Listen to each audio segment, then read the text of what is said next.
Perhaps we need some outside universal threat to make us recognize this common bound. I occasionally think how quickly our differences worldwide would vanish if we were facing an alien threat from outside this world.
Good evening and welcome to Spaced Out Radio tonight. My name is Dave Scott, and we are going hunting for treasure tonight. Brian Atkinson is going to be here momentarily to talk about the hunt for SLUMAC'S Gold. Oh, this is a great story. We're going to get into some UFOs as well with Brian. I got to be on my best behavior tonight. I'll explain why here in just a little bit. Dirty Filth is here as well, as he'll be writing up or drawing up another great cartoon. And little Timmy James, he's in studio as well. You won't hear from him until hour number 3. But before we get started, we have to say hello to each and every one of you in our chat room on YouTube tonight. Kitty or Eternity Eternal with a gold medal. Kitty Caddywhack with a silver. Laura Lobbs taking home a bronze medal. No medal tonight for Race Fan. He is absolutely pissed off about this right now. Tim Mothman and his goatee. How you doing, T-Bone, my man? The pride of New Westminster. What's going on? Cake and a cup? Yep. Welcome back. Cake and a cup. We'll be signing autographs after the show. Line up to the left of the studio if you don't mind. To the left of the studio. Go easy. It's his Cake's first time signing autographs. Might be a little nervous. Shaky signature. Chris Laker, how you doing? Brown Dwarf, Frankie B. Big Bird, welcome to SOR chat. And who else is here? Let's scroll on down. Lee the Bee. Mel WD-40 is here lubing us up for tonight's show because you always want to go into a show nice and smooth. You don't want that rigidness. It never feels good. You need a smooth radio show. Thank you, Mel, for lubing us up. Stephanie Kenny Blankenship, how you doing tonight? Jay Truthseeker, good to see you. And Kathy Evans, nice to have you here. Scrolling on down, we say hello to Cosmic Joe and Paramarv. Nice to see you both here. As we continue on with our roll call tonight, who is next? Well, let's see here. Mama Catherine, mwah! Love you, my dear. I hope you're having a wonderful night. Thank you for the text message this morning. Always appreciate that. As we continue on with our roll call, John Jackson, how you doing, my friend? John Jackson will be signing autographs after the show as well. Line up to the right of the studio, if you don't mind, to the right of the studio. Scrolling on down, up next we have, there's just like a long conversation going on here. You know, I'm trying to say hi to people, and conversation galore. Road Flare, how you doing? Dragonfly, nice to see you. Digger Dog, how's Arizona tonight? Let us know. Moving on down, Ethanol, nice to see you here as we continue on with our roll call tonight. Operation Shutdown, nice to see you. Pam Harris, Cody Eiler, Kimberly Burgess, Stu effing Gerson, he's in the house. He's right there. He's warmed up. Amanda Joe Chapman, welcome to SOR chat. How you doing? Hi there, Candy and Care to the Woo Train. Al Garay over on Twitch did 200 one-handed push-ups. Warming up for SLUMAC'S Gold tonight. He's jacked. He's ready. Tokeland, nice to see you.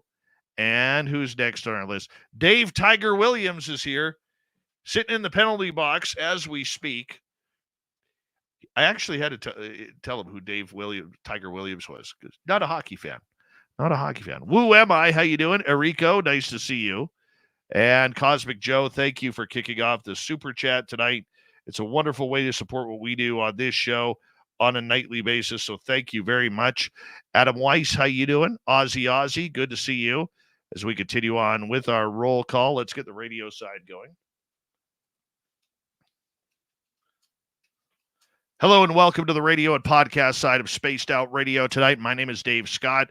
Brian Antonson is here. We're going to talk about the lost treasure of SLUMAC'S Gold. I love these type of stories, and we are going to have a great time talking about this legend right off the bat here. All right, Fapster, how you doing as we continue on with our roll call? Paisley Parker, nice to see you. Hi, Vanessa. Thanks for coming on in. And we got like 30 seconds. Can we get it all in? Polly, Joe Glow, nice to see you both. And who's next in the studio? I'm in the studio too. We'll share something there. It's so romantic. See how we are living? How you doing? And Country Carpenter, nice to have you here. All right, everybody. Don't forget you can shop at our Spaced Out Radio store. We do not have ugly swag, people. No ugly swag. And it's that time for all of you to throw your horns up. Let's rock.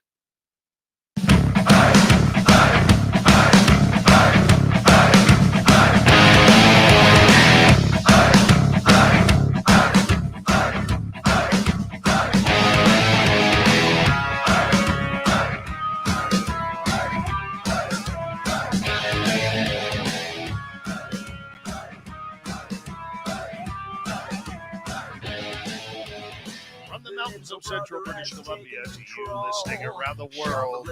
This, my friends, is Spaced Out Radio. I am your host, Dave Scott, sitting in the captain's chair of SOR headquarters. We welcome you to tonight's show on our terrestrial affiliates around North America, digitally on every major podcast network. Our website is spacedoutradio.com. We have a plethora of features for you. Rock out the bubble, read the news wire, check out our swag as well. You can follow us on X at Spaced Out Radio, Instagram at Spaced Out Radio Show, and on Patreon in the Space Travelers Club. Tonight's show is brought to you by Jive Charities. Help make the world 10% happier by visiting Jive Charities today. You can find them on our website.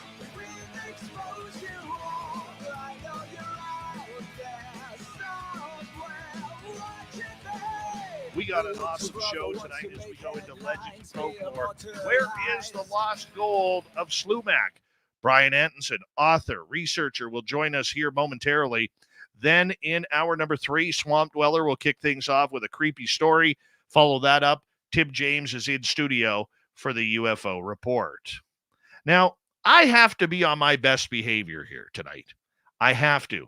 Because, well, I'll explain in a minute as I will introduce our guest tonight. Brian Antonson spent his radio career in broadcasting education as well. First in the production and weekend on air at CKNW and CFMI in Westminster, British Columbia. Then as a faculty member of the British Columbia Institute of Technology. During a 2-year academic leave, he was the general manager of a radio station in my town that I grew up in, Abbotsford, British Columbia. Everybody knew who CFVR was. What a power newsroom that was back in the day. Over the years, Brian has been active in community committees, perhaps most notably as the president of the Mission British Columbia 2014 BC Winter Games. He has co-authored 3 books on the SLUMAC Lost Gold Mine legend. SLUMAC'S Gold, and a book on the Western Canadian train stories, Whistle Posts West. All right. I'm going to tell you why I have to be good here. You see, a long time ago, this stupid kid who played a lot of hockey, just wanted to be a hockey broadcaster, went to the British Columbia Institute of Technology. And this man was my dean of broadcasting. So for all the people out there who say I've never been a journalist or I've never worked in terrestrial radio, Brian can confirm it. Brian Antonson, I promise you I will be on my best behavior. There will be no demerits or marks that you could hand me out tonight that are going to lower my grade. I appreciate that. Can you believe, Brian, I've known you now for, 26 years? Something like that, yes. It goes by so quickly. It does. That's a whole lifetime in some places, you know? Well, the one thing that I remember about you is you're always driving your Corvette. Yes, and I still have it. Nice. Yeah, Very, 94. well, you can confirm with 100% accuracy because some people in the UFO world don't believe that I was a journalist. They don't believe that I worked in terrestrial radio. They think I just made all this crap up. But you can confirm that I actually did. Sure. As a guy who actually was involved with you at school and then listened to you on the radio after that, yes, I know. You are a confirmed journalist. And if anybody doubts it, they can sign on here and dispute it, and I'll tell them, I'll put them straight. I appreciate that. I appreciate that.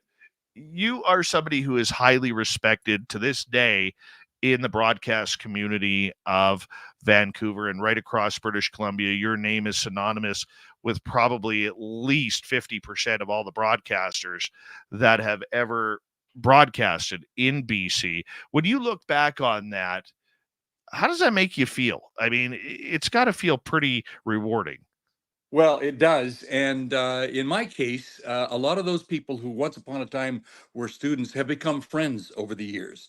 And I have friends that I first taught in 1974 who we're still friends today. And to me, that's one of the greatest things to have my fingers into all sorts of different areas in this industry, an industry I love, an industry that I believe in, even though there are challenges involved and so on.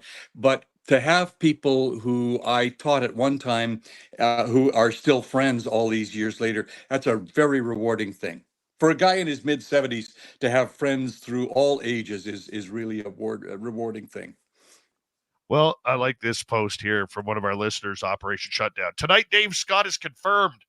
I am Brian. I do want to ask you before we get into the big story here. I just want to get a little serious here with you because over the last number of years, probably the last 10 to 15 years especially, we have seen a real decline in public trust in broadcast journalism, in newspaper journalism. As somebody who has dedicated his entire life to this wonderful genre, and I love radio, and I've always called radio my addiction Mhm. because it is addicting. It very much is an addicting career that I absolutely love and adore, and everybody I've ever worked with feels the exact same way. But the public's trust for mainstream media and what they are putting out on a daily basis has really been broken. Do you see a day where journalism can get back to that trust, that Walter Cronkite type of trust, where when you have that authority voice who is looking out for the people, is somebody who, people look up to and people know they're getting the truth? One of the problems we have today is there are so many different sources of information. So trying to decide which one is responsible, which one is good, which one can be believed, and so on is a real challenge. When I watch traditional media, when I listen to traditional media, um, I I trust a lot of what I see and hear because I know that if they don't get it right, if they make a mistake, they come out and correct it. And I've often noticed that some operations simply don't correct; they simply move on. So if they tell something and then it turns out to not be true, they turn around and they say, actually. We last night we broadcast this information. Tonight we have to correct that because we found out that it isn't true. That's like science. Science works that way. Science says, okay, we believe this to be true. And then if all of a sudden they find it's not true, they get a new theorem developed or whatever, then they correct it and they move forward. So traditional media, for the most part, in my opinion, does that. And I watch this sort of thing all the time. But there are some who do not do that. And look at Facebook, look at any number of different online media sources. There is no responsibility there to do that. You can just say what you want, and you don't have to correct it. You don't have to qualify it. You can say Dave Scott is not a journalist, and people will believe you because they haven't taken the time to make the phone call, to check with somebody who is a former employer or a former listener or whatever. And so that, I think, is it becomes pervasive, and it crosses away to all of the journalists, or all of the information sources in our modern media world. So these days, you just don't know who to believe. And so can we get to your question? Can we get back to a day where somebody believes somebody like a Walter Cronkite? Walter Cronkite was one of a handful of anchors who brought news to the American public, to the Canadian public, and so on a regular basis. Now you have an endless supply of sources. So I don't know that we'll ever be able to correct that completely. I wish we could, but I don't know. I wish we could too, because I think the public really needs to know that there is still truth out there. Yep. And, you know, I think though, when you see situations, let's take, for instance, most of our American audience will not know about this, but when it comes to Canada, about a month ago, there was a story from one of our major news networks, CTV, who actually had a couple of their employees literally desecrate an interview, where it ended up costing them their jobs, probably their entire career in broadcasting. But this was never heard of 10 years ago, where you were going to play with editing because of a political belief or political agenda or anything like this. You know, I remember when I was going through my classes in college, it was about calling it down the middle. It doesn't matter whether you're on the right or you're on the left. The minute you put that journalist hat on, you are the voice of the people on both sides. You get a point, you get a counterpoint. Exactly. And I think the example that you just cited is an example of where journalism, in that case, can be looked upon as being responsible. People did a bad thing, they were relieved of their positions. Whether they have any future in this industry is a big question mark right now. And that's the way it should be. If you don't do the job properly, you should not be doing it. Oh, I fully agree. Absolutely agree with you. And it doesn't matter what the subject is, but what do you think the role now is, with the advent, obviously, the last 15 years, and let's go say the last 7, 8 years, where popularity of social media has skyrocketed You tenfold. bet. Okay, which I think is a good thing. I do like Oh, I agree. Yep. social media, but where do you draw the line then? Or I shouldn't say draw the line, that's a wrong term. Where do you then stand on citizen journalism, people who are now podcasting, people who are now, you know, getting the news and breaking news and getting interviews? They've never maybe worked a day in journalism and radio or television or even the newspaper, but here they are trying to be a part of the storytelling solution. I think that's a good thing. I like citizen journalism, but it has responsibility for the rest of the journalism world. You have to understand that people in citizen journalism often are just a guy on the street. They do not have any training. They do not have the ethical boundaries kind of pounded into their heads when you go to school and you learn about the responsibilities and so on. So you say something with no responsibility for proving that it's true. And the listening and viewing public now has a greater responsibility to parse through that and say, okay, they said this. I wonder if it's true or not. And that's a challenge that we're all facing, and it's not going to get any easier to face that challenge. But with the decline in trust, people are trusting that, because Right. Yes. people have become headline people. They don't go into investigative stories. I mean, you look at a media outlet like YouTube, where the average viewer is 3.5 minutes. Yeah. 3.5 to 7 minutes. That's not a lot of time to tell the story. Yet traditional television has been telling stories for 3 minutes for decades. Mm-hmm. So Now, again, where are you going to find the truth? Somebody can put really convincing information out there, and then another channel, another YouTube operation, or another television channel, or another radio station, or whatever, has a completely different point of view on it. And this is the incredible multimedia world that we live in these days. It's a far more of a challenge than it was when you and I were at BCIT all those years ago, or when I was starting out 50 years ago, 55 years ago. Far more of a challenge today.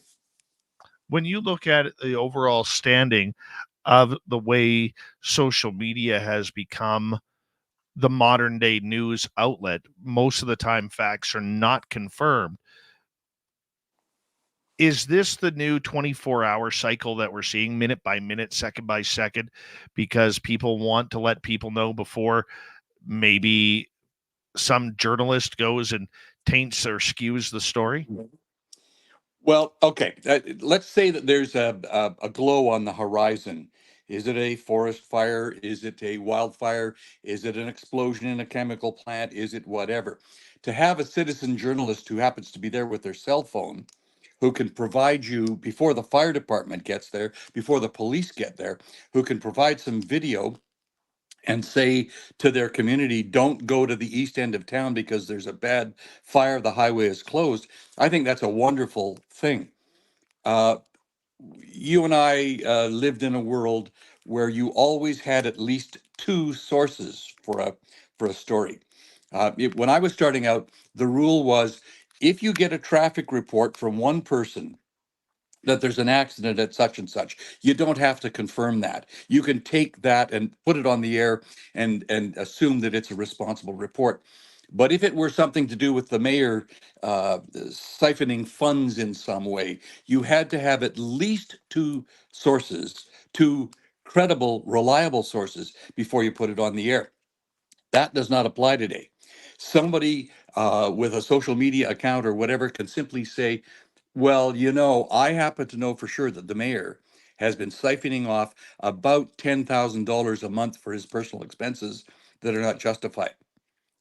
And there's no confirmation required. That just gets out there. And that's a problem with citizen journalism, not a problem with traditional journalism where a reporter would have said, I have to have two good sources on this. Well, we're seeing it right now with this animal story about Peanut the squirrel, where Yes. everybody is saying this lady in Texas went and called in because she was upset that the squirrel had more Instagram followers than she did. And so Yeah. she finally complained on it. And nobody has confirmed whether or not this lady actually did that.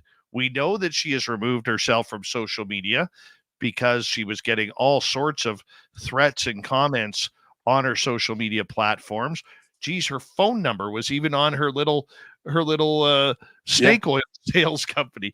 But I mean, that's the kind of thing you're warning about. Yep. And I like I said earlier, I don't think it's going to get any easier. I don't know that we're going to reestablish credibility for the mainstream media or develop credibility unless someone establishes a reputation on social media where they are always, or at least 95% of the time, proven to be a good, solid source, proven to be correct. And there are those people out there, but a lot of it is really specious. In the UFO world, I'm going to switch topics here for a second, but stay in the journalism side. We have a lot of people out there criticizing journalists, criticizing people and sources, saying, name names. We're tired of hearing sources say, sources say, sources say. We have to start naming names. For our public who may not understand the importance of having a source or sources to get information from, why is it important to not name that person's name and instead keep them as a source that's hidden? That would be up to the source. If the source is let's say it's a government person and they are not free to speak, but they will speak confidentially, anonymously, then I think you have to respect their privacy. But there's a change coming, and we've seen this particularly in the last couple of 3 or 4 years now, where we're getting closer and closer, in my opinion, to disclosure. For the longest time, it was just nope, nope, nope. There's no such thing. Lights in the sky, completely explainable, and so on. And you know, since the early '60s, when this sort of stuff started to be analyzed, the Hynek work and all that sort of stuff, they've always said that there were 3 to 4% of things that could not be explained. Yep, we can explain 90% of them. They're a Chinese lantern, they're a plane that's off course or whatever.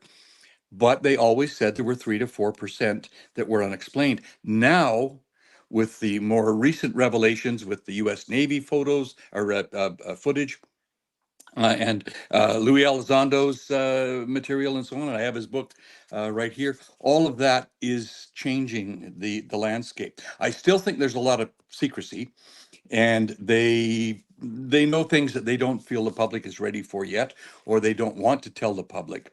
But I believe a change is going to come, and I think we're in the middle of that. And they're bit by bit they're fessing up to these things. And I think that's very healthy. I think we are going to learn that we are not alone. I think that we, as a world, certainly Western society, is probably mature enough to accept that. That will put some religious tenets to a test. Those folks who say we were created by a God for his pleasure, not her pleasure, but his pleasure, and that was the only reason we were created, and the universe is there because of that, they're going to find out it's not that way at all. And that's going to be a shock to some people. But I think we can do it. I think we can. I would not be intimidated. I don't think you would be intimidated to find out that we are in contact with people, and in Dulce or wherever it might be, there are actually beings from another location, whether that's Mars, I don't think it's so close, or another galaxy, or another whatever. Um, I don't think you would be intimidated by that. We got 2 minutes to go before we have to go to break. At the bottom of the hour, our guest tonight, Brian Antonson. We're going to get into SLUMAC'S Gold here momentarily. I know you love talking UFOs. We're going to talk more about You bet. UFOs a little You bit bet. later on the show. But for the public who may not know what SLUMAC'S Gold is, this, before we get too heavy into the subject, which we will after the break, how fun has it been tracking down this story? Oh, it's been a great lark. I first heard this story. My brother and I heard the story around a campfire when I was 9 years old. He was 8. And that was in 1957. And we said, full of bravado at the time, we said, hey, you know what we're going to do? We're going to go find that mine when we're old enough. Uh, and as we got old enough, we realized, it's not likely going to happen that way. But we could do some research and could write the book. And so through 3 books now, it's been a great lark, and each book has been bigger and better than the previous one. And we think this one is going to be the best of all. We've sold 25,000 books so far, and we think that this book is going to blow the socks off the others. Well, I think it will too, because the one thing people love is treasure hunting. Oh yeah, and there everybody is loves a gold mine. Oh, very, very true, very true. And I think it's something that once we get into this, I mean, people are going to probably listen to this and say, I want to go look for SLUMAC'S Gold. That And could every happen. year there are hundreds of people who do. You bet there are. Still, thousands have done so over the years. I had one guy tell me, you realize that there were 2,000 or 3,000 people went looking for gold every year. That landscape has been absolutely chock full of people, and that may be. Brian, I'm going to get you to hold on right there. Brian Antonson is here tonight. We are going to get into the lost treasure of SLUMAC'S Gold. It is one of the mysteries of British Columbia. in a province that has literally millions of dollars of gold hidden somewhere. We just don't know where it is. And the clues are sparse. We'll get into it next on Spaced Out Radio.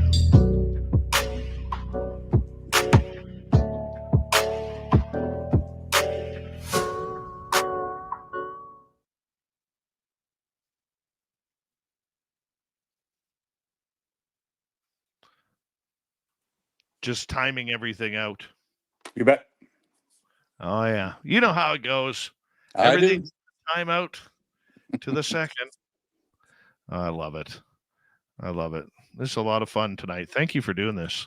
Yeah, glad to do it. You got a hell of an intro there, by the way, the whole thing, very well produced. Did you do that yourself, or did you The have video somebody do the portion? Yeah. No, I had one of my guys do it. It's great. Excellent. Yeah. You know what? I can cut audio like anything. Yeah. Video to this day still absolutely terrifies me. Yeah. It does. And I've tried using a lot of these online programs, and I'll tell you, the one thing that I've learned through it all is when somebody says this is easy, this is simple. No, it's not. No, and not that I'm computer illiterate, but it's just not what, like, if I was trained on it, like my son, he's 11, he can do a video on CapCut in like 20 minutes, 30 minutes, and it looks amazing. I do one on CapCut in like 20, 30 minutes. It's child's play. Right? I'm like in kindergarten, and my 11-year-old son is in grade 12 on this stuff. Yeah. Fun stuff. Oh, yeah. It's ridiculous. Get tired of it. Yeah, I talked to the guy. Yeah. We're getting him on the air here. Yeah. So, but no, I'm, just the way you have to be involved in everything, whether, like, for instance, I'm listening to you, I'm watching the chat room, I'm watching X, I'm watching all the levels to make sure everything fires. It's a complicated system these days, rather than just walking into the studio and pressing the mic on button. Yes, and even back in the day, I was an operator. I cut my teeth as an operator at CKNW, and doing that 6 to 6:30 situation with McKittrick and Malcolm and Davidson and all that sort of stuff on CKNW. Whoa, there was a lot of fast-paced stuff going on, and it's even more complex today. Oh yeah, oh yeah, oh, it's brutal. Yeah, like my 11-year-old son, like I said. But they've been at it since he was probably fooling around with an iPhone when he was 2 years old or something like that. So it's old hat to them, right? Yeah. I mean, that's the beauty of the iPad, right? Yeah. Is, as parents today, back when, you were a kid and I was a kid, we didn't have that. So we didn't have anything. We didn't even have a black and white television until I was about 6 years old. Oh, mind you, that was in the dark ages. So. Oh, I remember that. That's okay. Yeah, I was my father's remote control. You were which? Sorry? I was my father's remote control. Yeah. Get up and walk over to the TV and change the channel from 2 to 3. Right? I know. Yeah. I'll tell you that, what a screw up that was for me when CBC went from channel 2 to channel 3. Yeah. Confusing. Oh, man. I remember having to play with rabbit ears. Yes. That was terrible. Tin foil. Yep. Did all that stuff. Oh, yeah.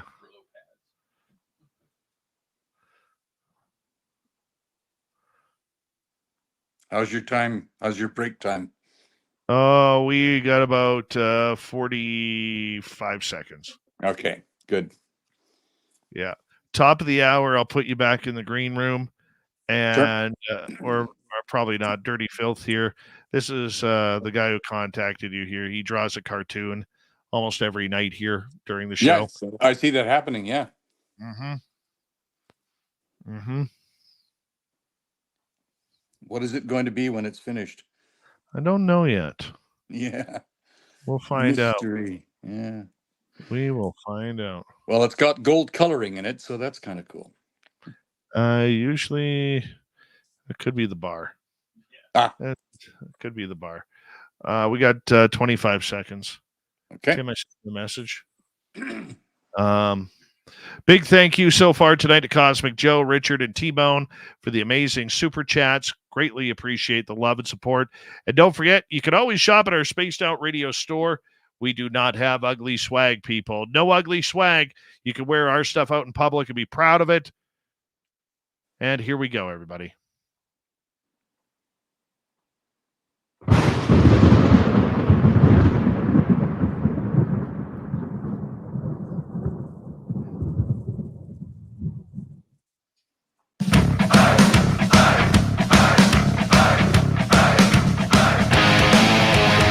Here comes the second half hour of Spaced Out Radio tonight. Glad to have you with us. My name is Dave Scott. This is where you get your tinfoil fix, as we're going to talk about where is SLUMAC'S Gold coming up momentarily. Before we get going, I want to remind all of you that if you miss portions of this show or others, you can always check out our free archives by going to youtube.com/Spaced Out Radio. Do old Davey the favor, hit that subscribe button. Our website, spacedoutradio.com. We have a plethora of features for you. Rock out to Bumblefoot, read the news wire, check out our swag as well. Follow us on X at Spaced Out Radio, Instagram at Spaced Out Radio Show, and on Patreon in the Space Travelers Club. Brian Antonson is here. He is on the search for SLUMAC'S Gold. So much so, he's written a couple of books on it, trying to figure out the mystery and the treasure that is allegedly hidden. Brian, welcome back. Glad to be here. Tell everybody to talk about the SLUMAC story. Well, tell everybody about your books, where they can find. So, as I was saying earlier, we wanted to go looking for the mine, and we decided that was not an end game that we wanted to get involved in. So we decided to become the chroniclers, and we told the story first in 1972 in a slim 56-page book that we produced ourselves. And when we talk about self-publishing, we did the cutting, we did the everything was done by us. And that sold 10,000 copies. Now, in Canada, 5,000 is a bestseller. So this sold 10,000 copies. We created from that a publishing company. We sold maybe 25, 30 other books, a number of which were bestsellers, other people's works, and so on. And then we sold the company, and we sold, therefore, the imprints. And so the people who took it over ultimately became known as Heritage House Publishing, based in Victoria. And 35 years after the first publication, they wanted us to do a second one. So we said, yeah, we'll get back in the saddle and we'll start to work on this. And we did, and we came up with 160 pages of much more in-depth material, lots of research on gold seekers and various things and so on.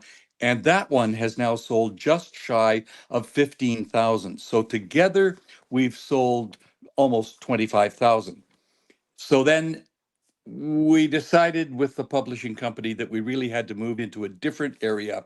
And we came up with the current book, which is truly a coffee table book. It's 8 by 10. It's 224 pages. It's got full color pictures and maps and all sorts of information, expanded information. Still nobody's found the gold. But it talks about all the television series that have been out there and the various films that have been made and all that sort of stuff. So this book was published last Tuesday, October 29th.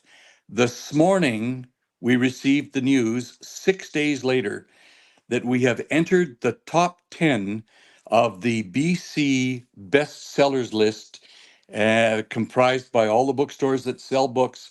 We're in the top 10 at number 5. Nice. Absolutely phenomenal. 6 days after publication, were the number 5 book in British Columbia. It really goes to show that people still like a legend. Everybody loves gold. Everybody loves a lost gold mine. Everybody loves a legend, especially if there's a curse associated with it, which we tell the truth on. And this is, again, responsible journalism. There was never a curse uttered by SLUMAC. But, the title of our book is SLUMAC'S Gold: In Search of a Legend and a Curse. And that's because people have been searching for proof of that curse for 133 years now. There was no curse. Oh, heaven forbid. Where did that But curse? that's Well, right. before we get any further, let's learn what SLUMAC'S Gold is. So tell us the story. So SLUMAC was a Catesy man in he was probably around 80 years old, around 1890, when all of the action occurred. And one day on the shores of the Pitt River in near Port Coquitlam, he had a fight with another guy, and there are conflicting reports, but it's believed that the other guy threatened him by raising his axe, his tomahawk, and SLUMAC shot him and killed him. That is not in debate. SLUMAC shot a guy and then took off into the bush, and it took him a couple of months to finally flush him out, and they did, and they charged him. They went through all the preliminary hearings and all that sort of stuff, and he was in court for a morning, and the jury was out for 15 minutes, came back with a guilty verdict, and SLUMAC was sentenced to hang. And he did hang on January the 16th of 1891. And about 6 years later, and nobody knows where this came from, but about 6 years later, there was a company that came to pass in New Westminster trying to raise funding and so on, a kind of a stock offering, if you will. So this is 1897, the SLUMAC Gold Mining Company. And they were trying to raise funding to move on to a search for SLUMAC's lost gold. Well, nobody knows where that legend of lost gold came from, but there was some sort of rumor or history or whatever, false history, I would think, saying that SLUMAC had brought gold into the town of New Westminster. It was not a frontier town; it was a viable city. But saloons and bordellos and all that sort of stuff there. And SLUMAC was said to have come into town with nuggets that were the size of walnuts and he threw them around the saloons.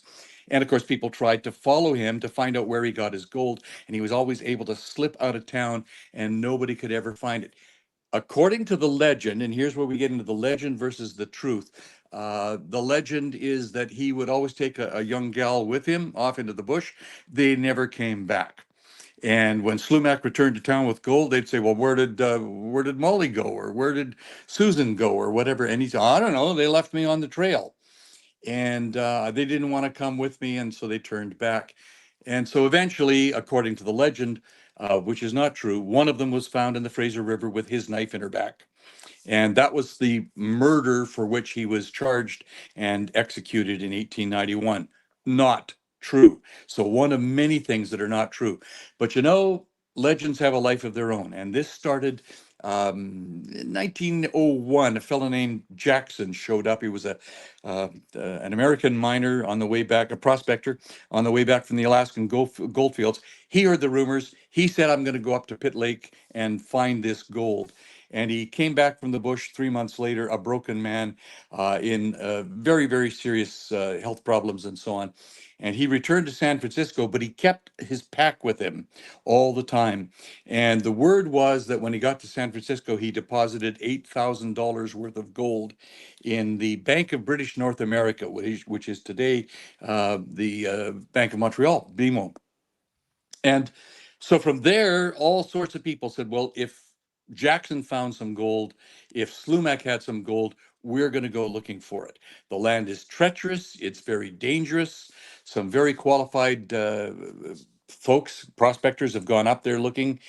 Whether anybody ever found anything, who knows? In the late 1930s, a writer named C.V. Tench came onto the scene, and he created this whole aura, the whole pulp fiction misinformation, if you will, about missing women, about the gold nuggets that were hidden, et cetera, et cetera, et cetera, and about people who were dying up there in the bush. You go up there in that bush and you fall off a cliff. Somebody says, "Well, that's the curse. That's SLUMAC'S curse," because he was rumored. I missed that. He was rumored to have on the gallows said, "Nica memlus, mine memlus," which means when I die, mine dies in the Chinook jargon. And so then into the 60s, people came back saying, "Well, I think I've found the location," and nobody actually came back with any gold. And then it was about 1970 when uh, my brother Rick and I, and our colleague Mary Trainer, who was actually a BCIT grad, she was a year behind me at school. And so the three of us got together and wrote the very first book. And then, of course, since then, we've met no end of people, some wonderful characters, some very serious researchers, some folks who have been looking for the gold, and nobody has ever really found it. There have been several television treatments. There have been two hit television shows. The most recent, the current one, they just had their last night, last Thursday, their final for this season. That's called Dead Man's Curse. And this is their second season. They have been the number one television reality show in Canada 2 seasons in a row. And so the legend, the whole story is alive. There's a lot of truth, there's a lot of fiction, but it's something that's kept me captivated since I was 9 years old. That's it in a nutshell. I could go on for hours about it, but people who buy the book or any maybe have seen the earlier books and so on will get the full story and all the information on all the gold seekers and everything. Lots of maps and color, full color photographs and so on of the land up there. It's really a thorough book. The Cascade Mountains, which are the picturesque mountains. So if anybody ever sees a photograph of Vancouver, they always make sure that they show the Cascade Mountains in behind, and that extends right down the province, right into the United States. The Cascade Mountains of the Washington state as well. That is a pretty interesting area. Not only does it have many local legends and folklore, many people throughout the Cascades claim to have had interactions with Sasquatch. You bet. Many people claim to have UFO sightings in that area, from lights in the sky to big black triangles. Many people tend to, or not many people, let me rephrase that. David Politis from Missing 411, he actually has claimed that the Cascade Mountains are the number 2 place in North America for people who just vanish under mysterious circumstances. Hmm. Not kidnapping, not suicide, not getting lost in the woods, vanish. What is it about the Cascade Mountains that brings a lot of this legend and lore? So the Cascade Mountains are part of the Pacific Rim. And so you go down to California and even further south, and you'll see a whole series of volcanoes. There's one wonderful picture taken from quite a high elevation that shows all these volcanoes that go all the way up.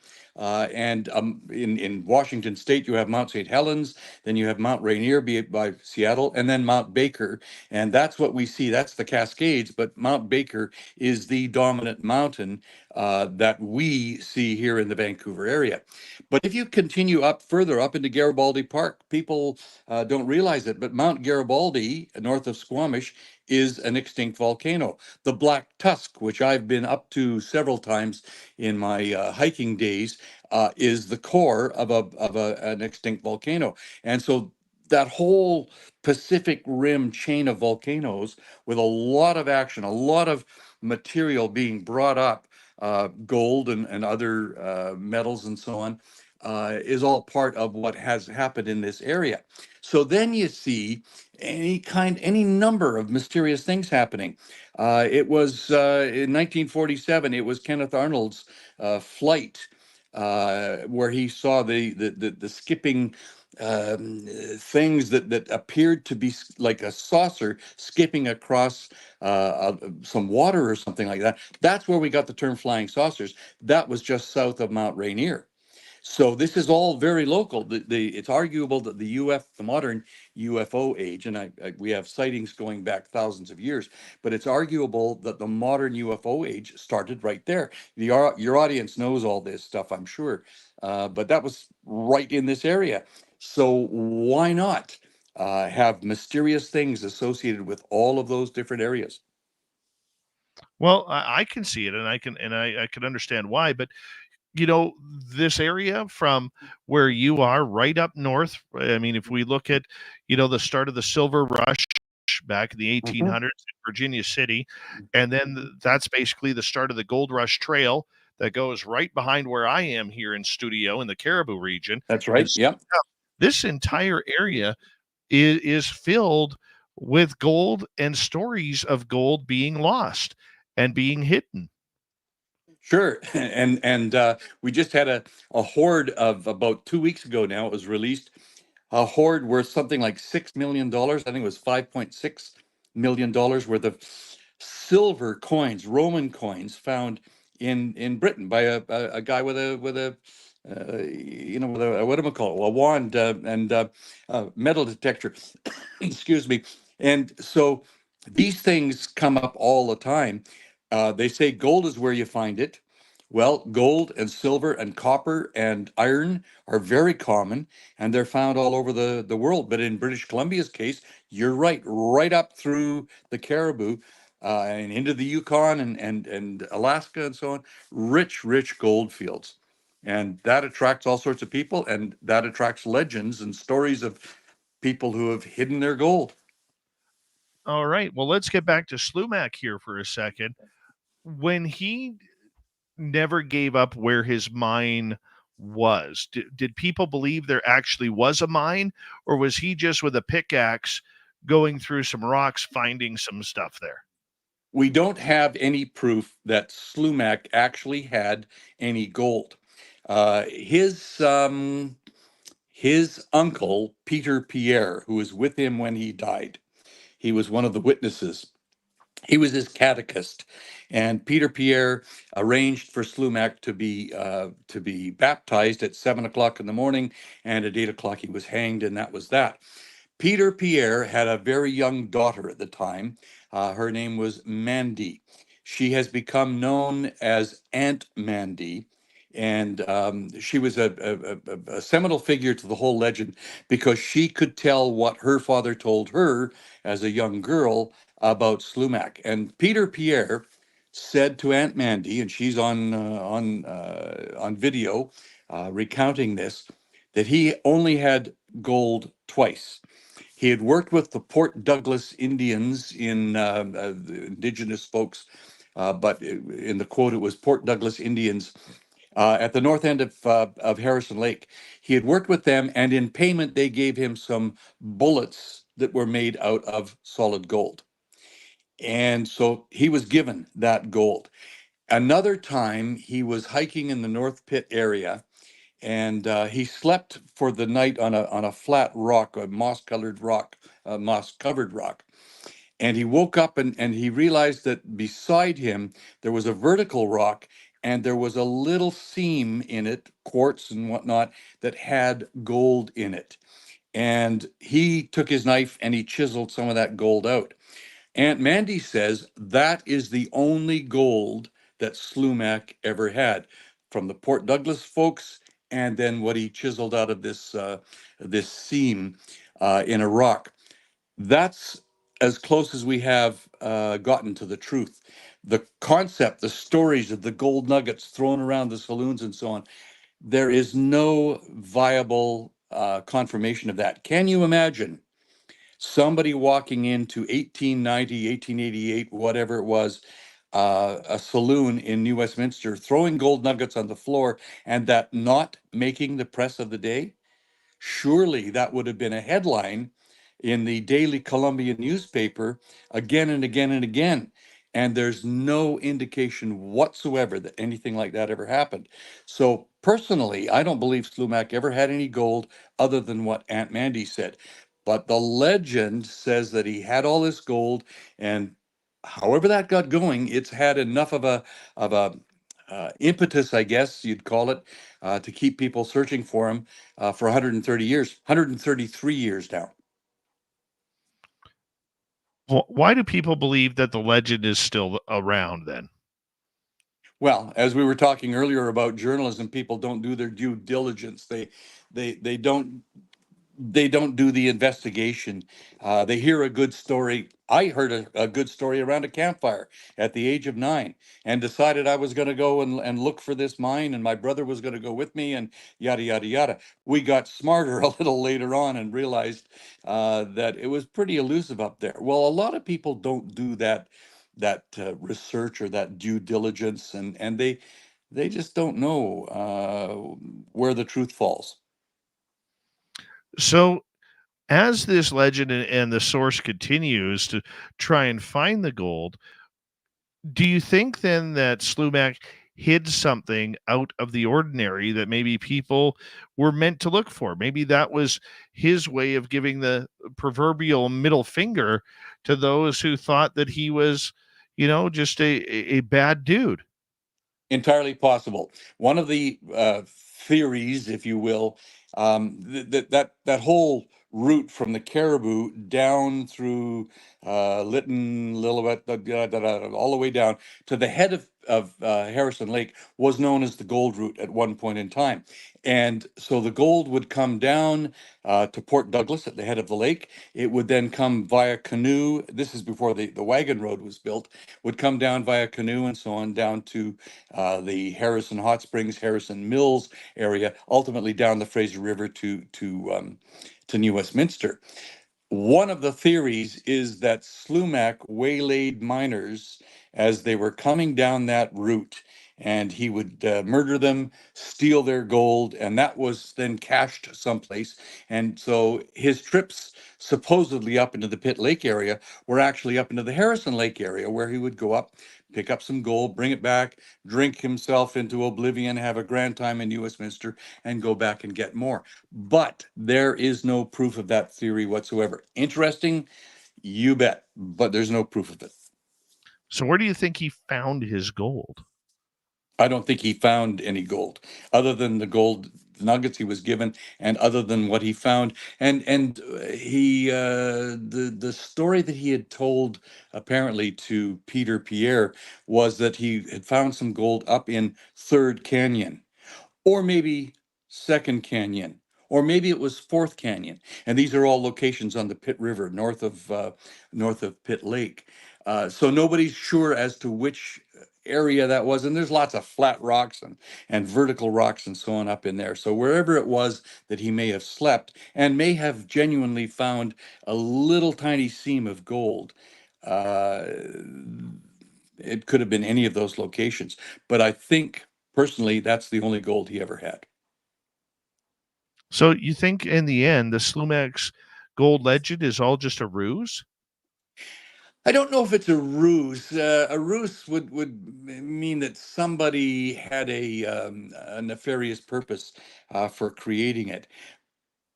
Somehow, and nobody, no researcher, and there's been diligent research on this, nobody has found why there was something in that 6-year period.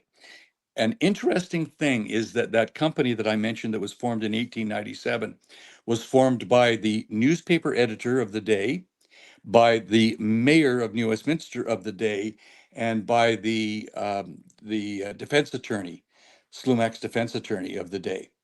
So those are 3 people intimately connected with SLUMAC and with his trial and with his execution. And somehow within 6 years, between 1891 when he died and 1897, something came from that. And it's the nub of a legend, the Davy Crockett legend, the King Arthur legends, all these different things. They all have some truth to them, but nobody can parse out exactly where it came from. And they've It's tried. It's just like up here, we have the legend of Agnes McVie, And what which is is that one? I haven't heard that. she allegedly murdered 62 people in a Ooh. post house, stealing their gold during the gold rush. We know she existed. We know she was in British Columbia. We know she was in New Westminster and then Kamloops, but there's no record of her up north. But the legend continues that her ghost still walks around.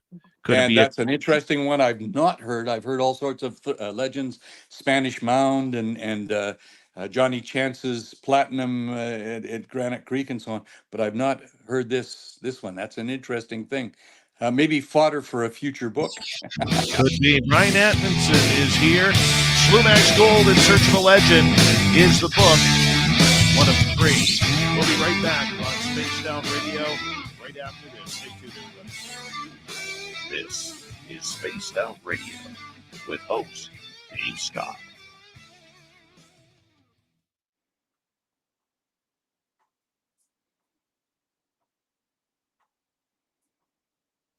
All right, we are clear.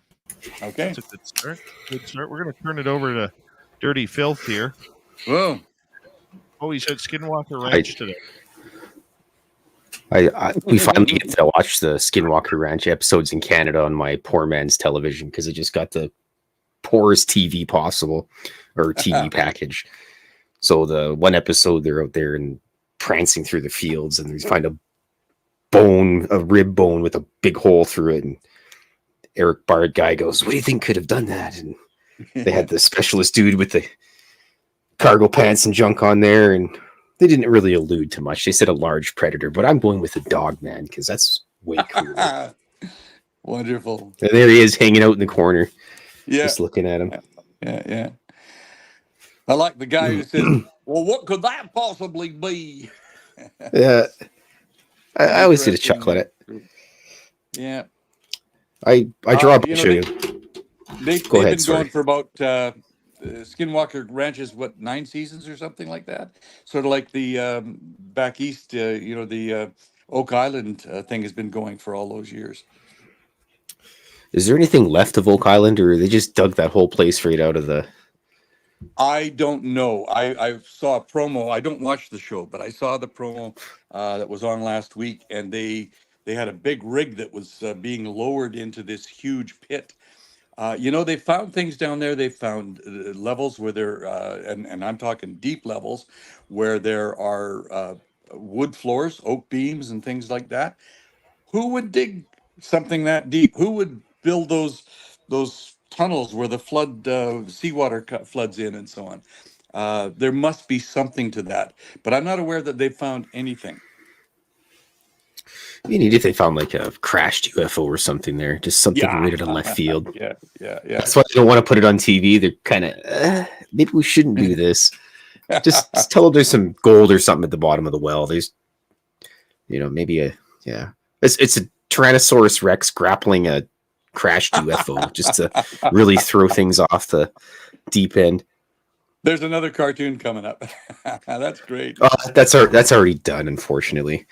Oh, really? I guess I could do my own interpretation, but I got I always send all these Skinwalker Ranch drawings to Brandon, the guy that owns the ranch. So he's probably got about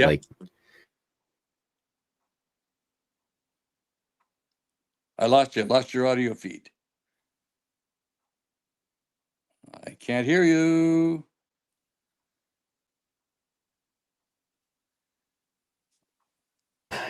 Well, either way. There you are. You're back. I can hear you now. There we go. I had to remodulate the phase variance on the EPS manifold. Make it so. Yeah. It's funny. My friends always, whenever they have technical problems, I always say that. And I've been saying it for years. They're like, Klaus, seriously, it's old, man. Yeah, but it's a good one. So. Yes. I'm lucky my pals are good. Yeah. And I just want to say thanks to everybody for coming in and watching the show tonight and watching me draw cartoons and listening to mysteries about gold and hidden treasures. Well, you could do a cartoon about SLUMAC for sure.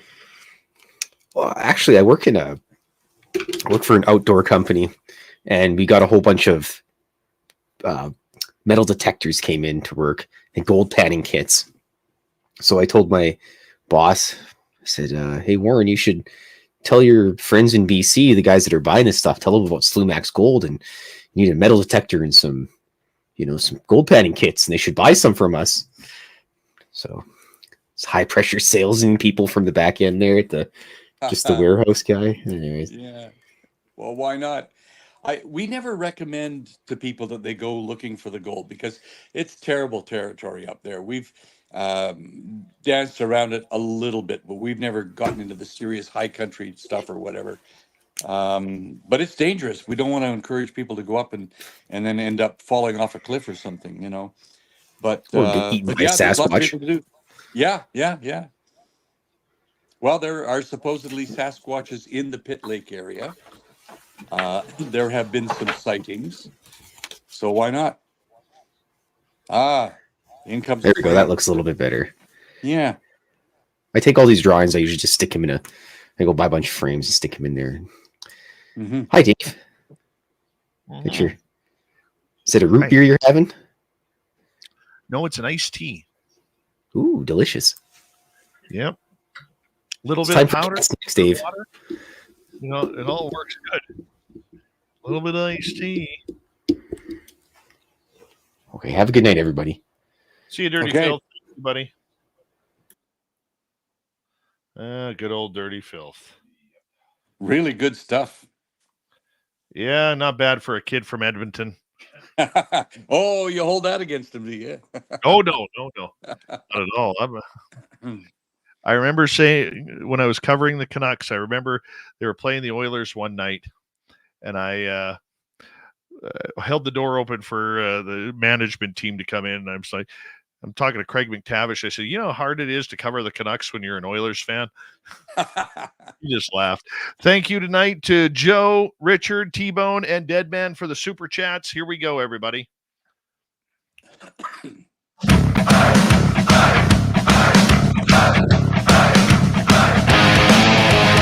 Here comes hour number 2 of Spaced Out Radio tonight. Where is SLUMAC'S Gold? Brian Atkinson is our guest. We'll get to him momentarily, but first we want to say hello to everyone listening in on our terrestrial affiliates around North America, digitally on every major podcast network.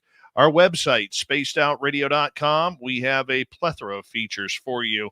Rock out to Bumblefoot, read the news wire, check out our swag as well. Follow us on X at Spaced Out Radio, Instagram at Spaced Out Radio Show, and on Patreon in the Space Travelers Club. The Desert Clam has set the password for tonight in the SOR Space Travelers Club. Hangman. Hangman is your password. Use it wisely, Space Travelers, as the Clam says the password each and every night right here on Spaced Out Radio. Let's get going. Brian Atkinson, former broadcaster, former broadcasting dean, current author. SLUMAC'S Gold is what he's written about with his brother Rick, and they are here to talk about the legend of SLUMAC'S Gold tonight. Is it a legend? Is it fallacy? Is it just a pipe dream where people are searching for gold in all the wrong areas? Brian, welcome back. Nice to be back. I'm hanging in. Me too. I got to be on my, like I said, for our public just tuning in, I have to be on my best behavior because when I was in broadcasting school, like 26 years ago, Brian was the dean of the broadcasting school. So I gotta be good here. I have to be good. Well, you're doing fine so far. How's that? Well, I appreciate that. I really, really do. So what we learned in hour number 1 is you don't believe there actually was a gold mine. You don't believe that he actually found any gold. You believe that he was just a player during his time. Let me clarify that I believe SLUMAC never had any gold, but I do believe that it's entirely possible, feasible, that there is gold up in the Pit Lake area. One of the most credible people that I believe, and we tell his story, is a guy named Stu Brown. And Stu was a forester. He had a master's degree. He worked for the provincial and federal governments at different times. And at one point in time in the 70s, he was actually in charge of this area. uh, in roughly located in the lower southeast corner of Garibaldi or Golden Ears Park. Nobody's sure exactly where. And one day, Stu Brown, according to his own account, was walking through the bush and or whatever, and he found himself standing in a pond. So he had waterproof boots and so on. And he was standing in a few inches of water. And he looked down and he saw that what he was standing on was gold nuggets the size of walnuts. And he said, "I found it. This is SLUMAC'S gold." So he then reached down, brought his hand up full of heavy nuggets, and thought, "This is it. I found it." But he was a company man, and he knew that he was within the boundaries of a provincial park. Wasn't sure exactly which of the two. So he left the gold there. You're not supposed to take anything like that out of a provincial park. But he then embarked on a decade and a few more years, I don't know, 12 or 13 years, odyssey trying to get the provincial government to go up there and find the gold. And he said, "I know where it is. I can take you back there." And the answer he got was, "You cannot mine in a provincial park." And he said, "You don't have to mine. All you do is stick your hand into the water, and you'll come up with gold nuggets the size of walnuts." And his prediction was that there were billions of dollars worth of nuggets in that pond area. And I've seen I've read through his about an inch thick stack of correspondence with the provincial government, trying to get the various ministries and so on in charge of things to give him permission to take somebody with him, go back up into the bush and find this pond that he had been standing in. And nobody would allow him. Nobody would go in there. He said, "Look, I'll do it for $10,000, and you don't have to pay me until we've been in there and actually brought out some gold. If I don't bring out some gold, you don't pay me at all. If I do bring out some gold, you pay me $10,000." $10,000 in 1977 or 78 or something like that. Not a huge amount of money, even in those days. And they said no. Now, that's spawned rumors that the provincial government knew roughly where it was, and they've already gone in and taken all the gold out. I don't believe that either, but I do believe that Stu Brown, and there are people who disagree with me on this, but I think he's one of the most credible reporters, probably the most credible of all the gold seekers, because he says, "I actually found it. I left it there because I was a company man and I did not want to break any rules or regulations or whatever." And he's long gone now. He had Parkinson's disease, which then stopped him from going back up there, despite a few attempts. And so on, he got rained out once with several days of torrential rain, and they turned around and came back and so on. But he seems to be credible. So I think Stu Brown and maybe a few others have actually found some gold up in that area. It's, according to the metallurgy people, the geology people, it's not gold bearing country. But there's lots of areas that are not gold bearing country, and somebody's found gold in them. And as prospectors say, gold is where you find it. So I believe that there's probably gold up there. I do not believe, to get back to the original point, I do not believe that SLUMAC had any large amount of gold. The Fraser River, which is pretty much a lifeline for the province of British Columbia, is probably one of the least dredged rivers ever when it comes to the amount of gold that is in there. You could go anywhere on that river and find gold. That's just the way it is. And, it comes from way up north and works its way down, including into all the streams, lakes, and estuaries. Could that have been where they were actually maybe finding nuggets of gold? Quite possible, though I don't know about the nuggets thing, because it's more gold that shows up in a pan.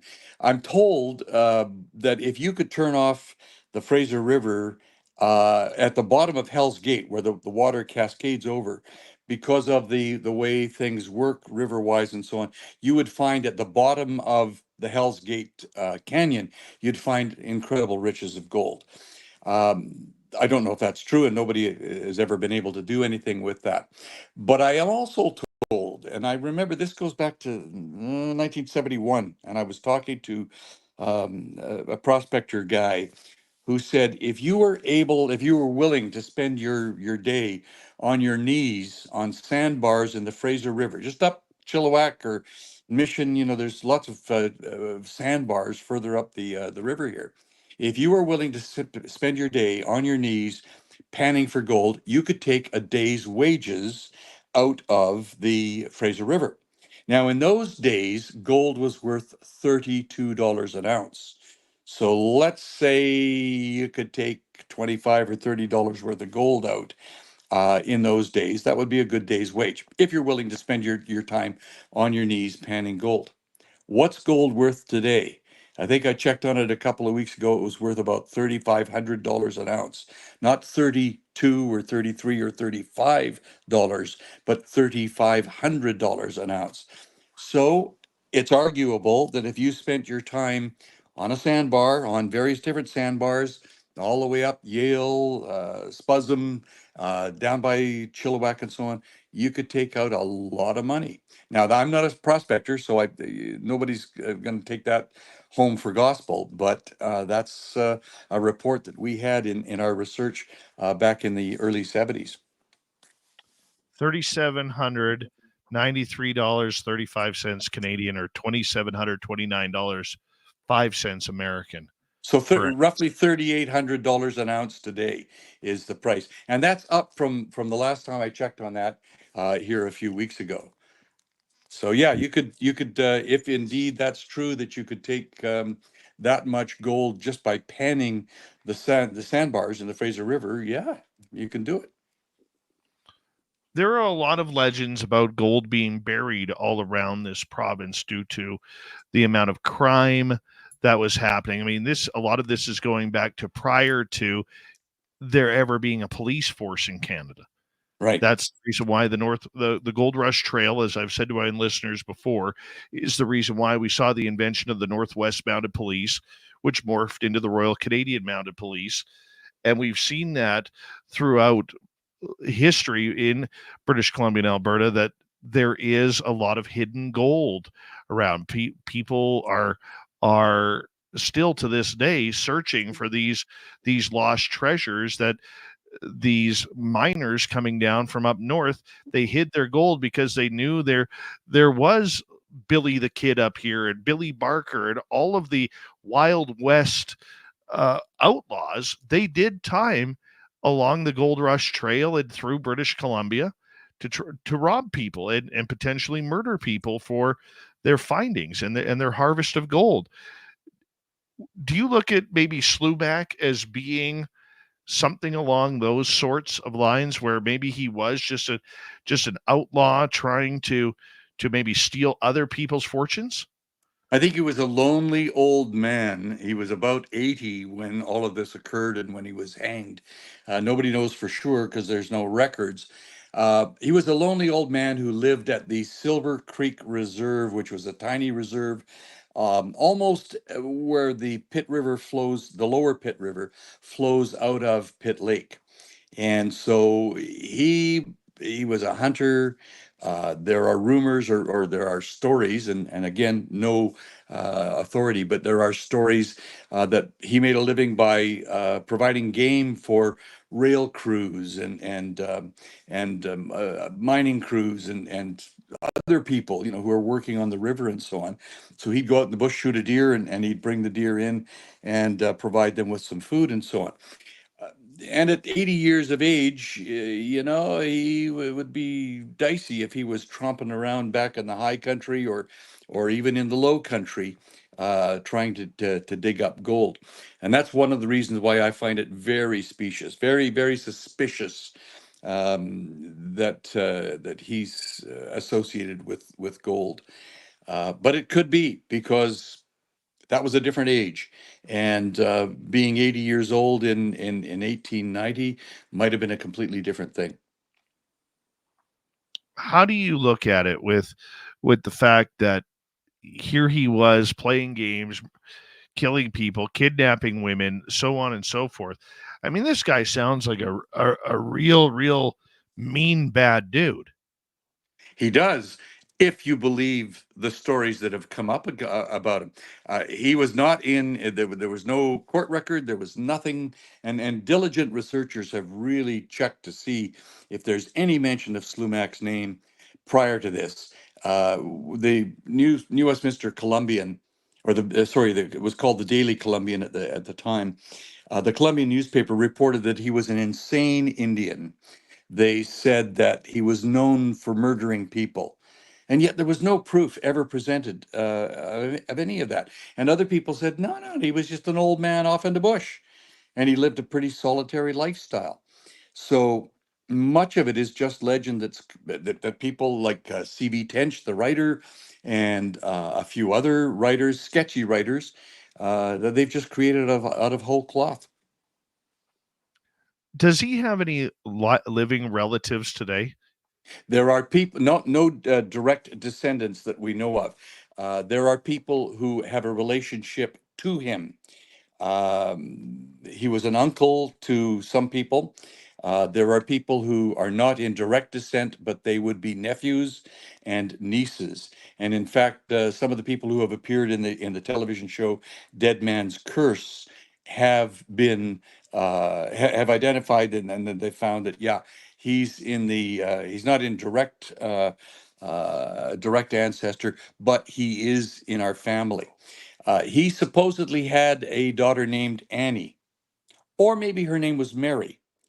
Aunt Mandy, who I mentioned earlier, used both those names when she talked about his daughter, Mary, and then she talked about his daughter, Annie. And so was that two daughters, or was that just one daughter and she mixed the names up? And there again is a little bit of a querulous situation. Nobody knows for sure. So there could be, if indeed there was a daughter or two daughters, there could be descendants. Uh, he had supposedly had a son too. One of the legends that came out after he died was that he had a son, but there's no record of any of that sort of thing.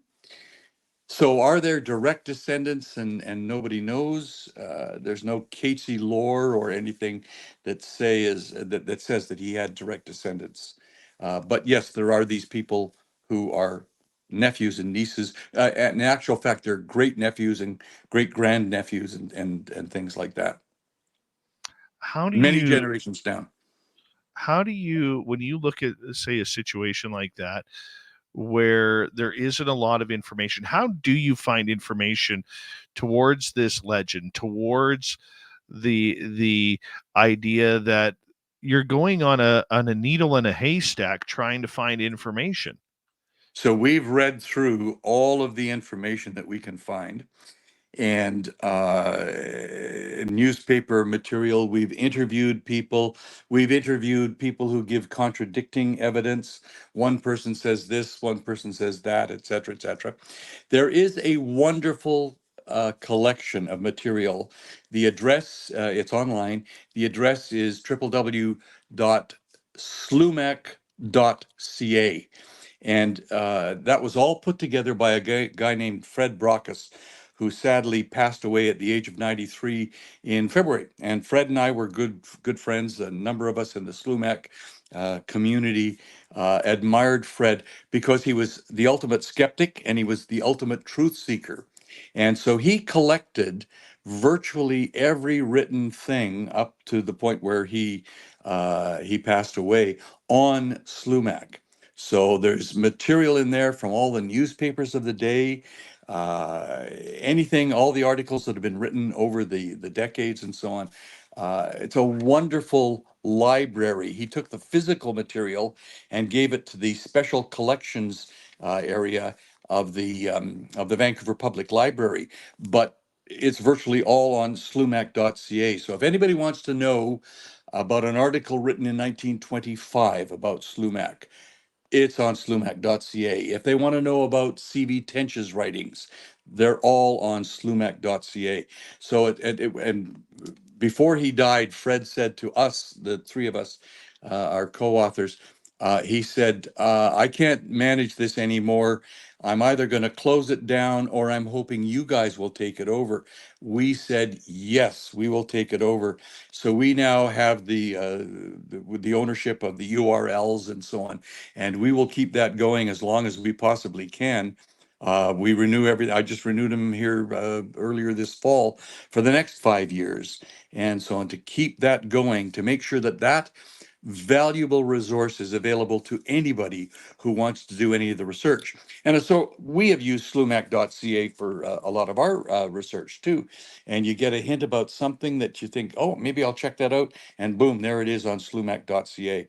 And I would encourage anybody who's interested to go there for the greatest collection I'm aware of Slumac lore. There are lots of websites, there are lots of authorities, there are lots of people who claim to know what's going on, some of which are a little sketchy and so on, some of which are very good. I'd say, yeah, do a lot of different research, but slumac.ca is the place to go. When you look, as we got about 4 minutes to go before we go to break at the bottom of the hour, and then next half hour, we're going to get into some UFOs and everything. Right. When you look at the fact that this is a legend, this isn't something that other treasure hunters are trying to find because there isn't a lot of clues out there. What would you say are the main clues that still have people believing some gold is out there? Well, the legend says that Slumac had gold. I personally don't believe he did. We have extensive writing here in our book, and other people have done the same thing on Stuart Brown.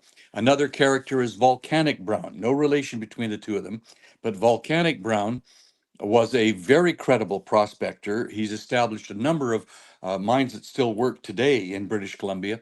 And back in the 1920s, Volcanic came to town, said, I'm going to find the Slumac mine. And he went in and out year after year after year.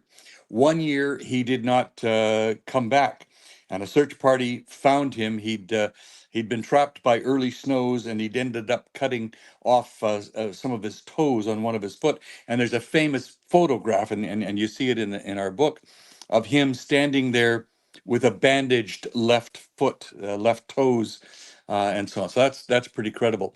The next year, or no, 2 years later, I guess, Volcanic went back in and he was never found. He never came out. Search party went in. They found his last camp. And according to the legend, no truth to this for sure, but they found a glass jar in his tent that had 11 ounces of raw gold in it. Now, nobody's ever been able to prove that by, the people who searched for him never confirmed anything like that. But there's a legend that says that Volcanic Brown's last camp had 11 ounces of raw gold in a glass jar. So that sort of thing keeps people interested. Well, let's go up to the Stave Glacier area and find Volcanic. It's a huge area up there, but let's go up there and find Volcanic Brown's last camp. And that was in 1931. Do you think almost 100 years later that camp would still be there after glaciers have moved through and snows and rains and everything? I doubt it. But people believe that legend, and so they head up there and they want to be there. Is it just the thrill of the chase? You bet. Oh, yes. Like I said at the beginning, everybody loves gold. Everybody loves a lost gold mine story. Throw a curse in. What more do you need? What's the curse? Nikamemlus, mine memlus, which in the Chinook jargon means when I die, mine dies. Now, reporters who were there at the hanging say that Slumac spoke not a word. He said nothing. But that doesn't stop the legend from creating a completely false curse, Nikamemlus, mine memlus, and that's it. When I die, mine dies. Other people make that into a much longer. When I die, the mine will die, and anybody who ever tries to look for it will die as well. Where did that come from? Checking with people who know the Chinook jargon, they say, no, Nikamemlus means when I die, mine dies. And that's it. That's it. It's like there's no treasure map. There's no nothing. Well, there's a letter that Jackson supposedly wrote. If Jackson was true, then the Jackson letter is quite legendary itself. But he gave vague directions. Well, if you see 3 peaks up there, you'll be close into the mine and things like that. Brian, we got you for another 30 minutes, and I know we're going to talk about your next love, UFOs. When we Yes. return on Spaced Out Radio. Brian Anderson with our guest.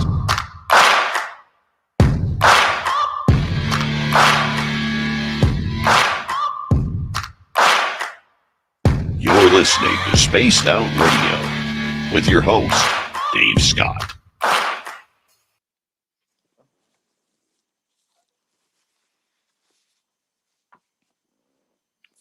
Flying on by here, Brian. Is this working for you? Is this what you wanted? I'm having so much fun. Good. Okay. Me too.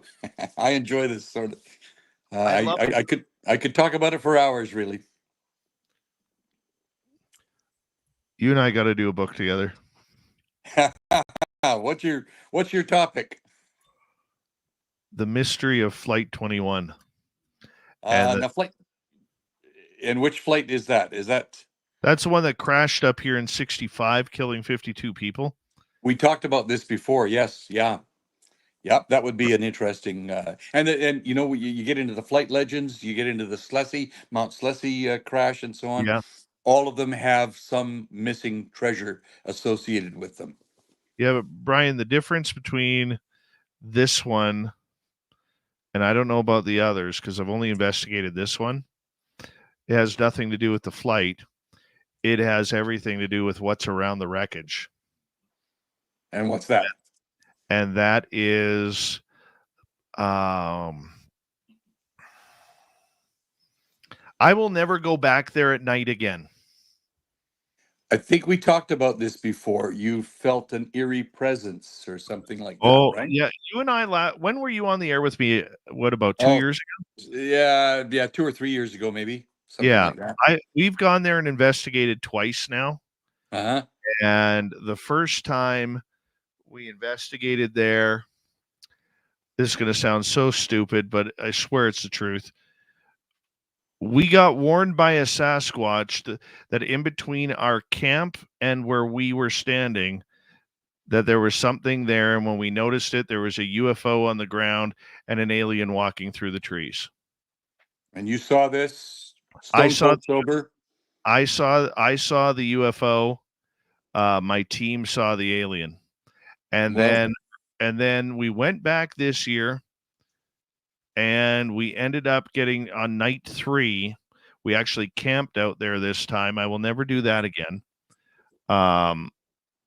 We actually on the 3rd night got chased out of there by a Sasquatch.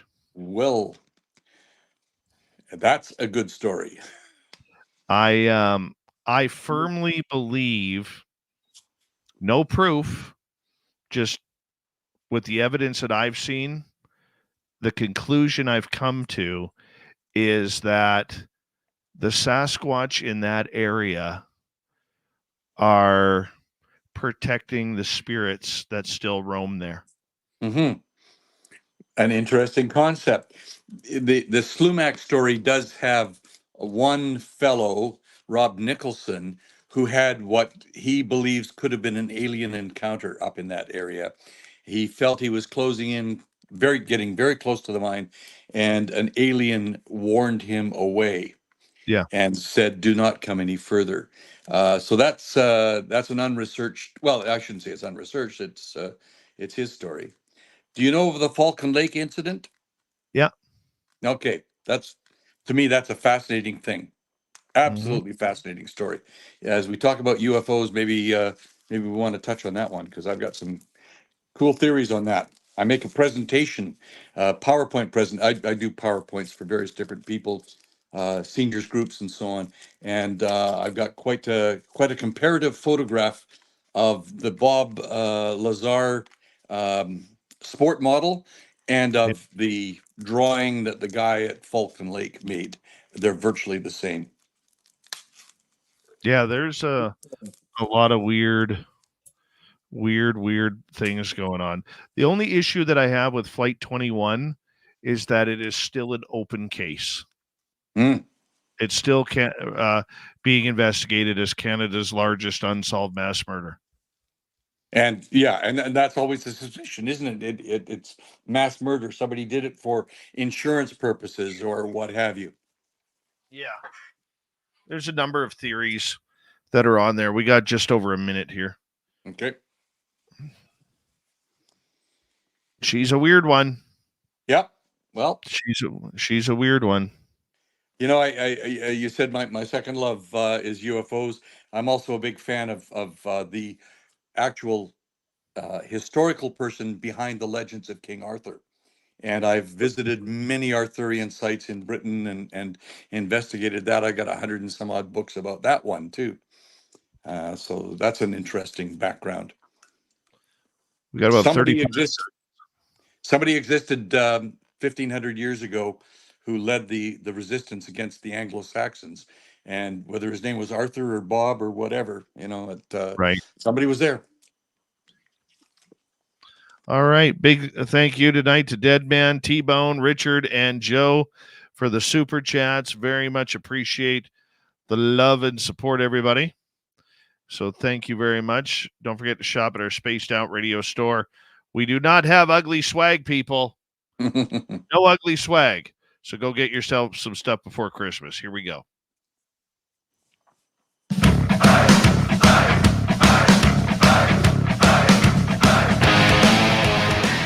Second half of Spaced Out Radio is now underway. We're going to change the topic from gold to UFOs. Brian Atkinson is our guest tonight. We're glad to have him here. My name is Dave Scott. You're listening to this show each and every night, wherever you are on this beautiful planet we call Earth, and we thank you so much for it. Reminder to all of you that if you've missed portions of this show or others, you can always check out our free archives. They're on every major podcast network, as well as on YouTube, Spaced Out Radio. Our website, spacedoutradio.com, we have a plethora of features for you. Rock out to Bumblefoot, read the news, wire, check out our swag as well. Follow us on X at Spaced Out Radio, Instagram at Spaced Out Radio Show, and on Patreon in the Space Travelers Club. Brian Atkinson is here. You also love UFOs. Never mind SLUMAC'S Gold. You love a good UFO story, don't you? I love mysteries of all stripes, but yes, UFOs are another favorite. I don't know, 100 and some odd books of about that particular topic here in this house. And I'm always learning and always fascinated by the possibility, I think the probability that there are other beings in this universe, in this most likely in our galactic neighborhood, who could be visiting us. And people say, well, yeah, but what about the speed of light? You can't get past the speed of light. Right. And all that sort of stuff. And I say, yeah, well, there was a time when we couldn't get past the speed of a horse. And then at one point in time, I remember back in the 1800s reading that scientists in those days said it would be impossible to travel on a train locomotive faster than 60 miles an hour because at that point, the human body would disintegrate. Well, we found that that's not true, and so on. So we maybe just don't have the science developed, the technology developed yet that will allow us to get to close to the speed of light, or discover some other. I don't know about wormholes or things like that. I don't have the scientific knowledge to grasp all of that. But I think we don't know what we don't know yet. And so, are there people in other areas? We know, for instance, that Proxima Centauri, which is our closest neighborhood star, 4.2 million light years away, 4.2 light years away, it now has a planet we've discovered that would be an Earth-like planet.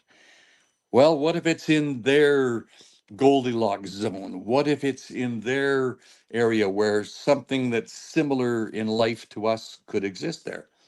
Who knows? I was talking to David Marler. I don't know if you know who David Marler is. I don't know. He is an incredible UFO researcher who deals a lot, probably one of the foremost experts of collections of black triangle sightings. Mm-hmm. And he didn't know, or he was talking when I interviewed him, that there are these areas, these triangle areas all around North America that see these black triangles hovering around. Mm-hmm. And there is a triangle in the lower mainland of British Columbia where you live I that did not know goes from Langley to Hope, up to Mission, back to Langley. I'm going outside to look right now. Yep, See if I see anything. that is where I saw my two black triangles that I've seen. In this And area. in Mission, yes. Yeah, in the Central Fraser Valley. Yeah. Well, Yeah. I know there have been sightings in Mission. I am always checking on UFO BC's website to see what the latest sightings are. They don't have a lot of activity there, but there have been sightings in Mission. Yes. There is also a famous black triangle story by a lady named Karina Sables. She now lives in the Okanagan, but originally she was living in Aldergrove, BC, where she was watching a black triangle fly over. She called her boyfriend out, her boyfriend at the time. He witnessed it, went back inside. A few minutes later, came back out. She was gone, reappeared 4 hours later. And now, to this day, her daughters and her grandchildren are abducted routinely. She's never been able to hold down a job since, cannot create any income for herself because of the aliens that take her. I was at a UFO session in Abbotsford, maybe 25 years ago, where a woman told a story very much like that. She said that she could go out and into her back lane, the lane behind her house, and they would pick her up there, and she would be gone for a period of time. And she was saying, and she was maybe 35 or something like that at the time. She was saying she couldn't hold down a job. I wonder if it's the same person, Could be. because she was frequently taken away. And that was a long enough time ago that she would now have children and grandchildren and so on. So it might be the same person. And apparently there is a group, because I know you live in Mission, British Columbia. Like, There is a group of people, I don't know if they still do it, but they used to, where every Saturday night they would drive. I never was able to locate the place, but they would drive about 20 miles on the gravel road on Sylvester Road going past Stave Lake, where they would come to this area where they would sit on a hill, no fire, no flashlights, nothing. They would sit on this hill, and almost weekly a UFO would land and they would see the beings get out. well, that's interesting. I knew a fella. I shouldn't say I know him. I was at a party at his place, and he lived within a mile or so of Dewdney Peak. Now, Sylvester Road goes right up the west side of Dewdney Peak, and he knew the land up there, up at the top of the mountain, and the logging roads and whatnot to get up there. And he told me that there was, I'm trying to remember now, one logging road that got up there, and then it split and went up around the top of the mountain. This is Dewdney Yes. Peak. And he had some logging interests or something like that up there.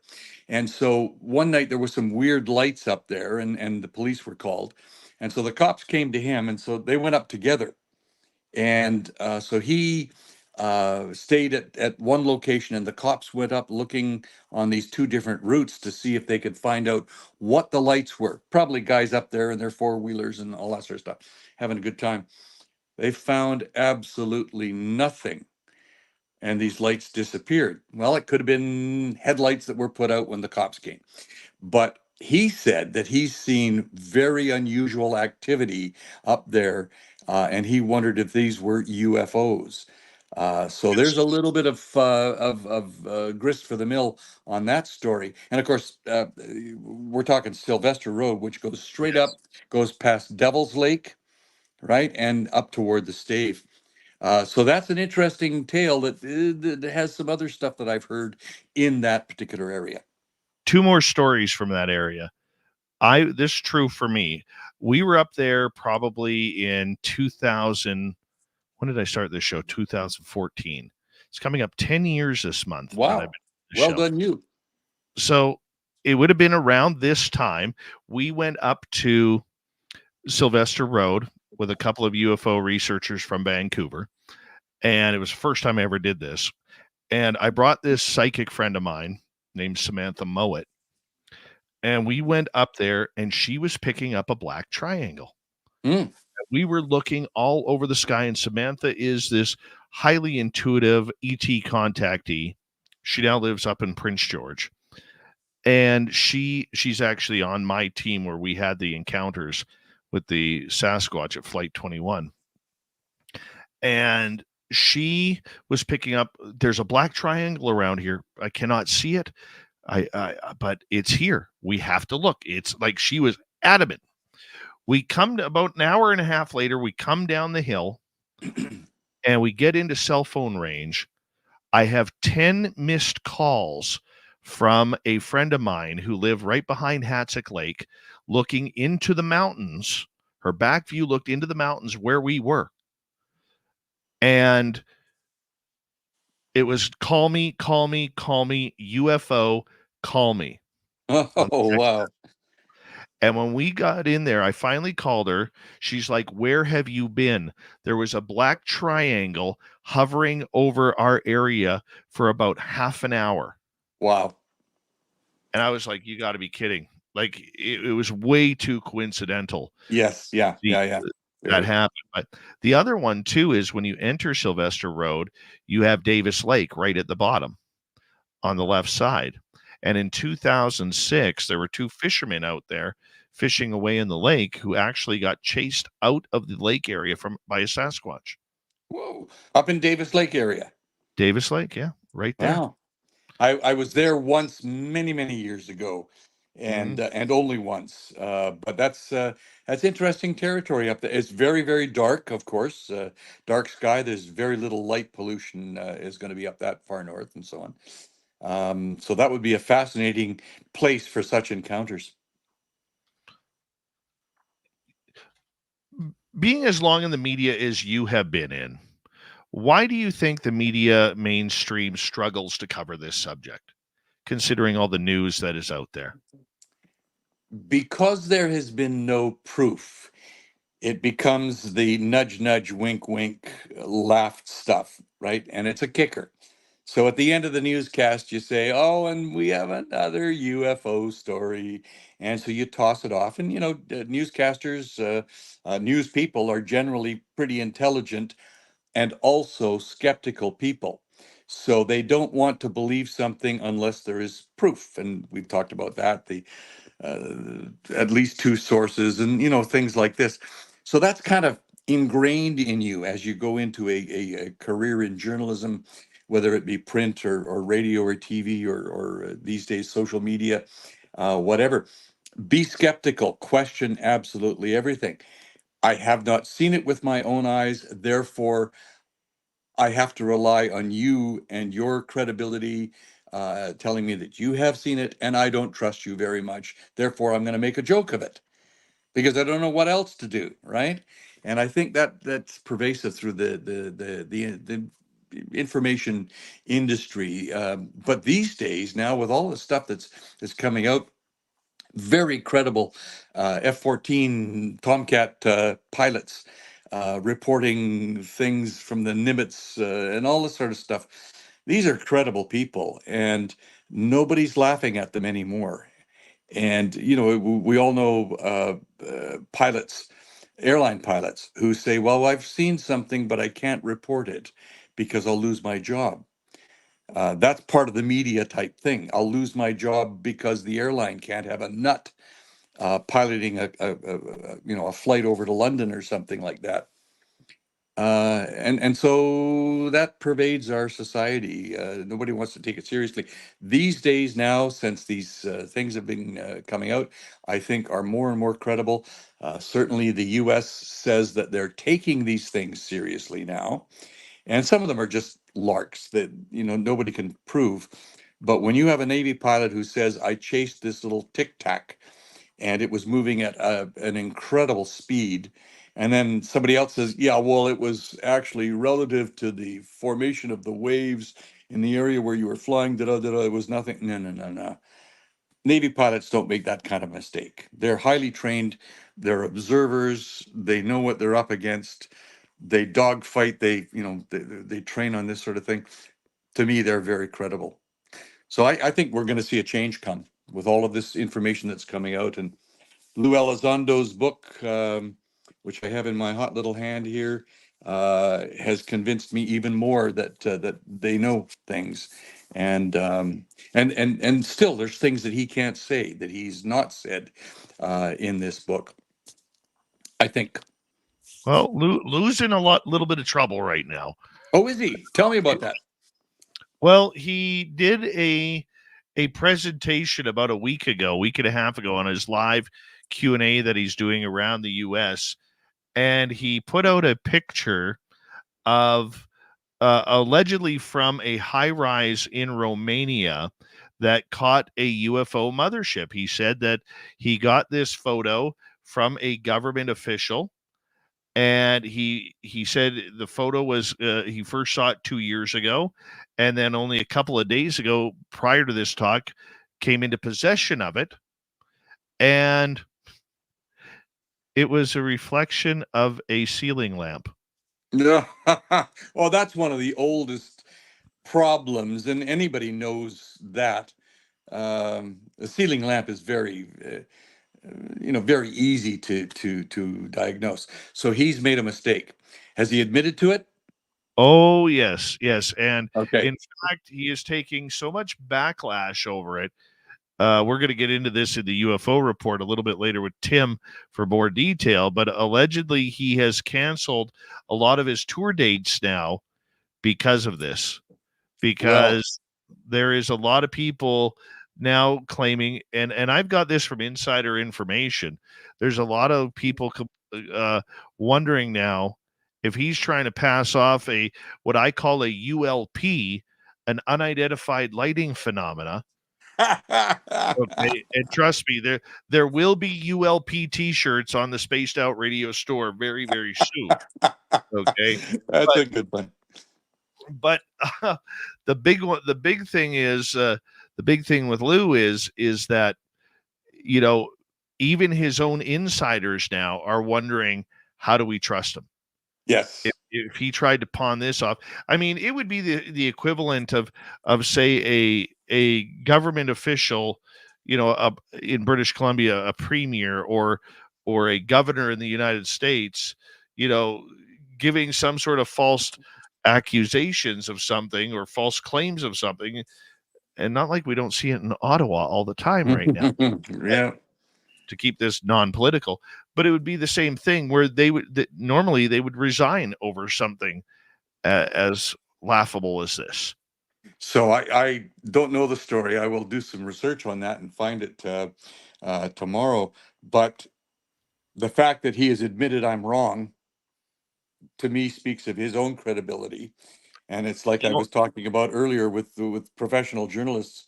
If they say, "Oops," sorry to cut you off there. He only admitted, and I'm saying this as I like Lou. He has always treated me very well. His publicity companies haven't, but he has always treated me very well. The issue is that he didn't admit to it until all of the UFO researchers on X did their Photoshop guru stuff to actually show that it was a ceiling lamp, and then he kind of went, "Aha! Good job at solving this, people." Like it was very, very botched. Yeah, that's a little awkward because the ceiling lamp thing is one of the simplest misidentifications to come up with. People have done that forever, and kind of said, "Well, I caught this UFO," and then you say, "No, wait a minute, that's a reflection," and so he should know that. Of anybody, he should know that. That's too bad. If you ran the program the way you said you did, you should be able to tell a house light. Or a ULP, pardon me, because I'm going to coin that term. ULP. Copyrighted. I should copyright. ULP. Yeah. And I've been pushing that on X over the last couple of days. I have a laugh over it. Yeah, that's fun. I thought his book was very, very good, and it smacked of credibility.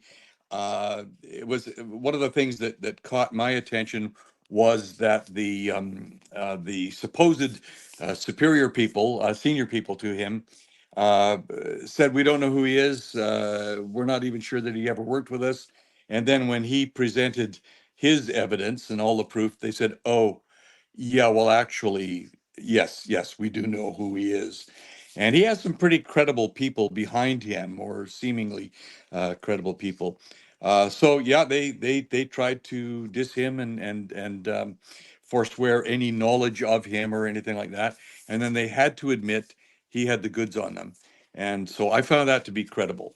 But who knows? I've been waiting for years for this book to come out, and ordered it, and it arrived on the publication date here, and I read the whole thing almost immediately.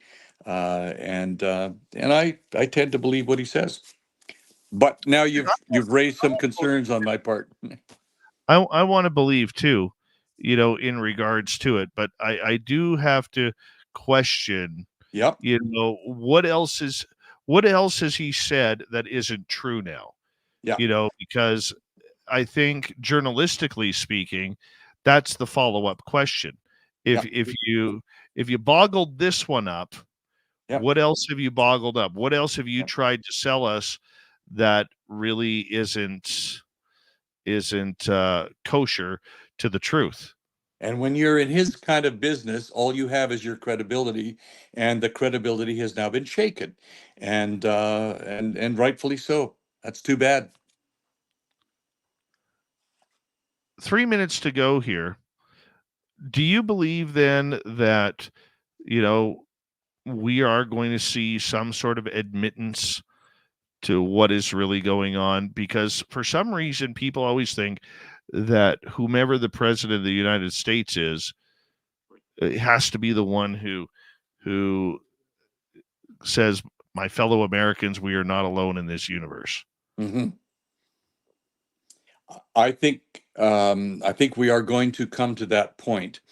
Uh, that, of course, requires that the president of the United States, whoever that might be, he or she, actually knows.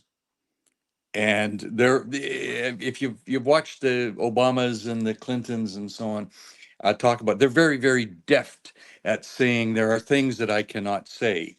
I've not seen any direct evidence, yada yada yada.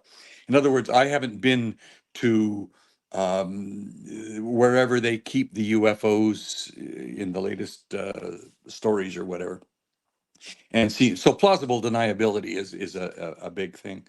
But I think they're getting to the point where they're going to have to say, you know what, we are not alone. And we actually do have some of these people or these beings as guests in our world, and do not be frightened of them. If they can travel those distances, if they can do the maneuvers that what we've observed with UFOs and so on, if they can do that, they could have taken us out a long time ago, and they have not. I've often thought that they're like banding geese. They might take somebody off a desert highway or something like that, check them out for a couple of hours, put them back, wipe their memory, whatever. But it's just like we band geese and eagles and whales and so on to see where they travel in this world. So I think they're a far superior civilization. They could have done away with us. They have not, and there's a reason for that. Do you want disclosure? Yes, very much so. And you think the public would be able to handle it? Well, I think I would be able to handle it. I think you would be able to handle it. Whether the general public would be able to handle it is something that I can't say. I would like to think the public would say, "Oh, well, finally we know the truth. Let's engage with these people. Let's learn from their technology, learn from their way of living, and so on." Like Reagan said, we would probably come together really tightly if there was such a thing. and it was a common enemy. They don't have to be an enemy. They could be friends. You never know if they're going to be friends. Brian, tell everybody where they could find your books. Right now, they're supposedly in every bookstore in British Columbia. They're available by online, via Indigo, Black Bond Books. Amazon has them. I know people who have bought them that way, and so on. And like I say, they're in bookstores everywhere, and they've made us number 5 on the bestsellers list within 6 days of publication, which is phenomenal. And so they can go to their local bookstores or wherever and do it. Brian Atkinson, everybody. Thank you for SLUMACH'S Gold and your UFO talk. Coming up next, Swamp Dweller and the UFO Report. We'll be right back with Hour 3. You're listening to Spaced Out Radio with your host, Dave Scott.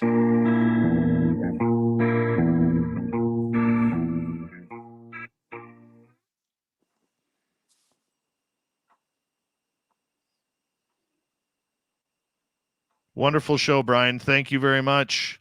Thank you. I hope your audience liked it. And Oh, as I've said before, anytime, love to come on and chat about all these things. I might actually get you, if you want to join us next week. Let me just check my schedule. Yeah, the 13th, because we may have a little bit of a panel coming off the UFO hearings.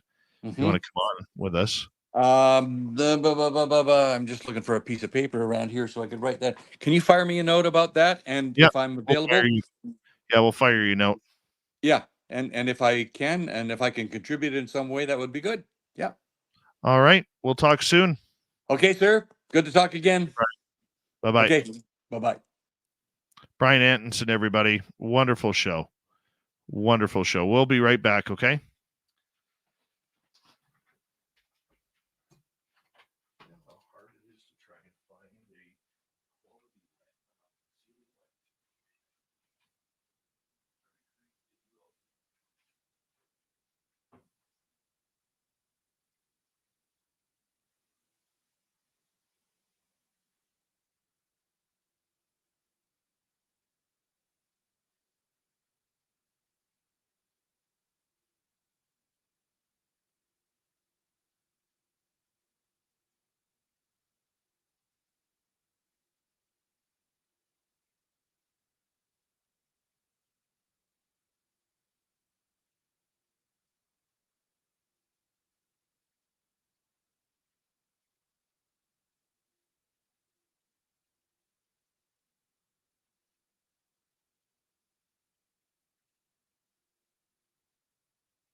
Shaq Valet, how you doing?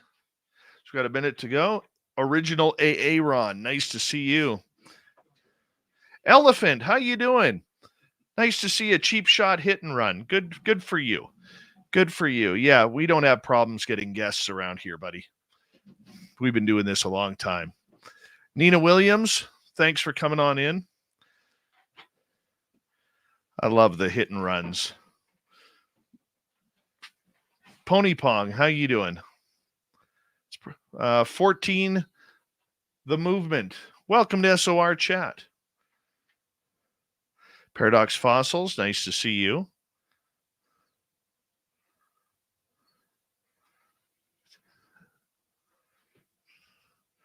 I don't have a feud with Lou Elizondo. Once again, we're making things up here. So I like Lou. I've never said anything. Have you ever heard me say I don't like Lou? No, not at all. No, I didn't think so.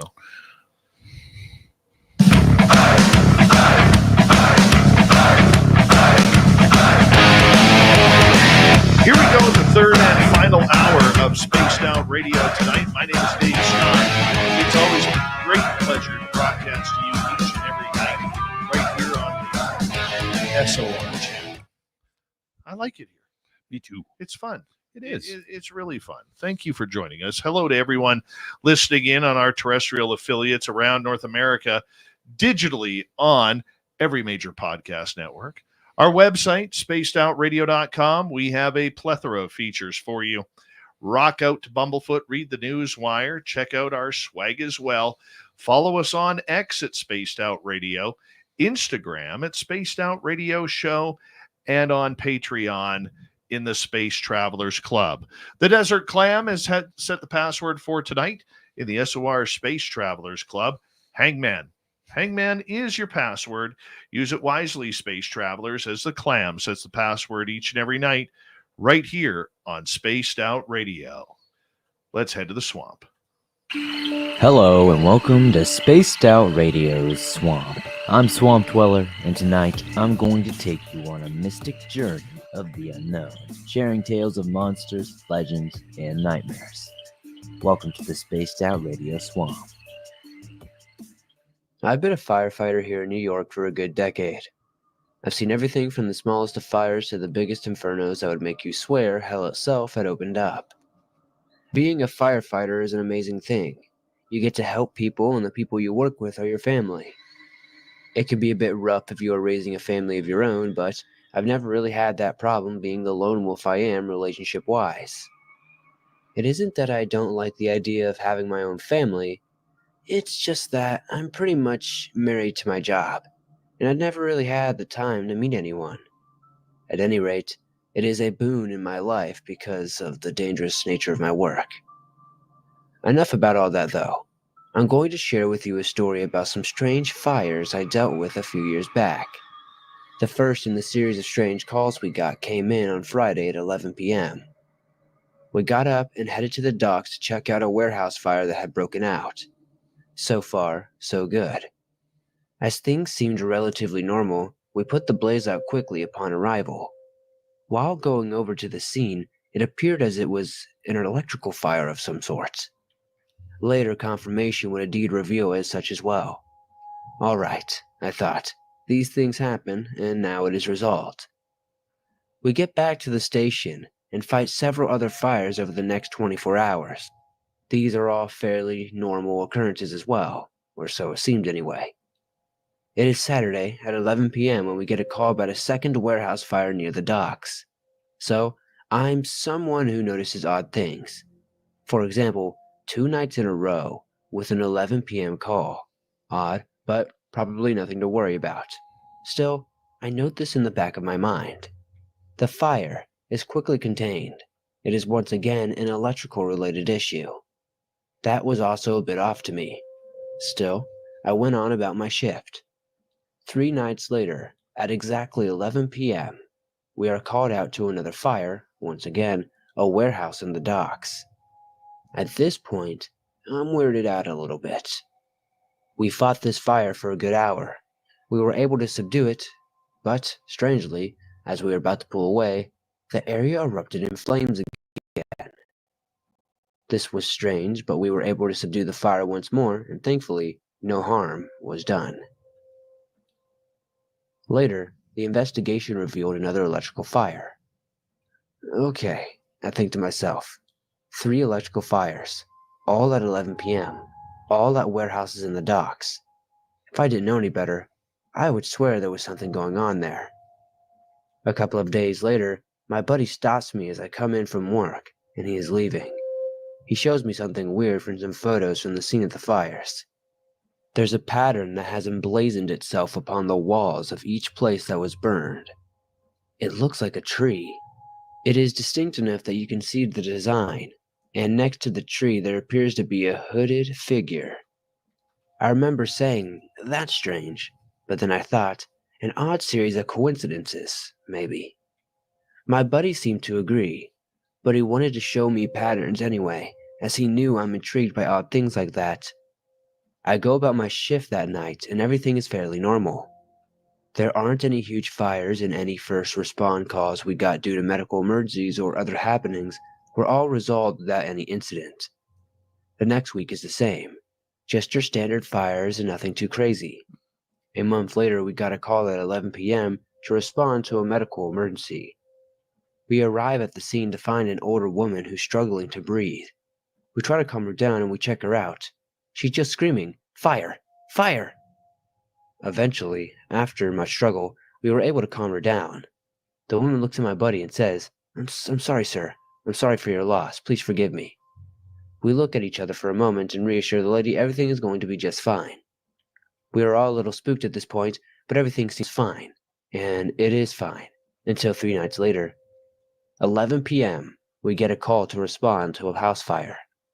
The address we arrive at is all too familiar. It's my buddy's house, and as we make our way through the fire, we find him, and we are able to pull his half-burned body from the fire. It is shortly after that his place erupts into even bigger flames. We fought the fire, giving it our best, and every time we were close, an explosion of some sort would happen, and we would have to fight the fire back once more. When we finally got the flames completely subdued, it was 4 in the morning.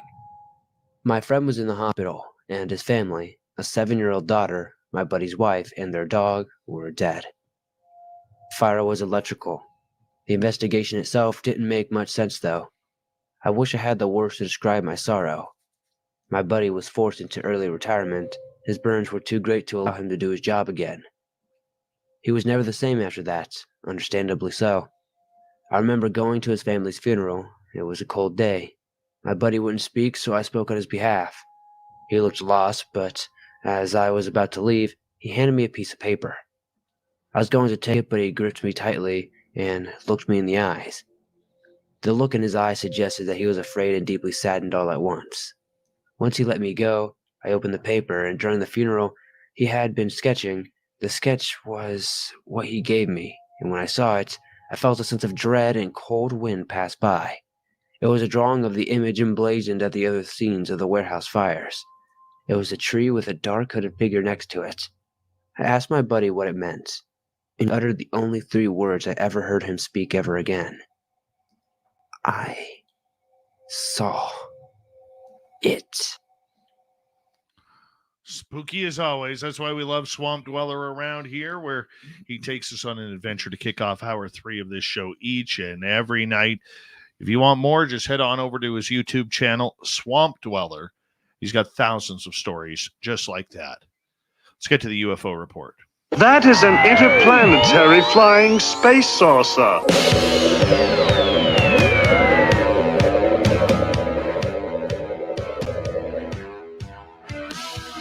You have made me very angry. Very angry indeed. Tim James of the UFO report. It is up and running. And you know what? What? Tim? What's that? I got to say this. Do it. When you're a public figure, you have to be able to deal with snide, cheap shots. And I wasn't going to bring this up, okay, because this wasn't part of the UFO report, but this is something that happened during the break. Uh-huh. You know, for our radio listeners, we have a live YouTube chat that goes on.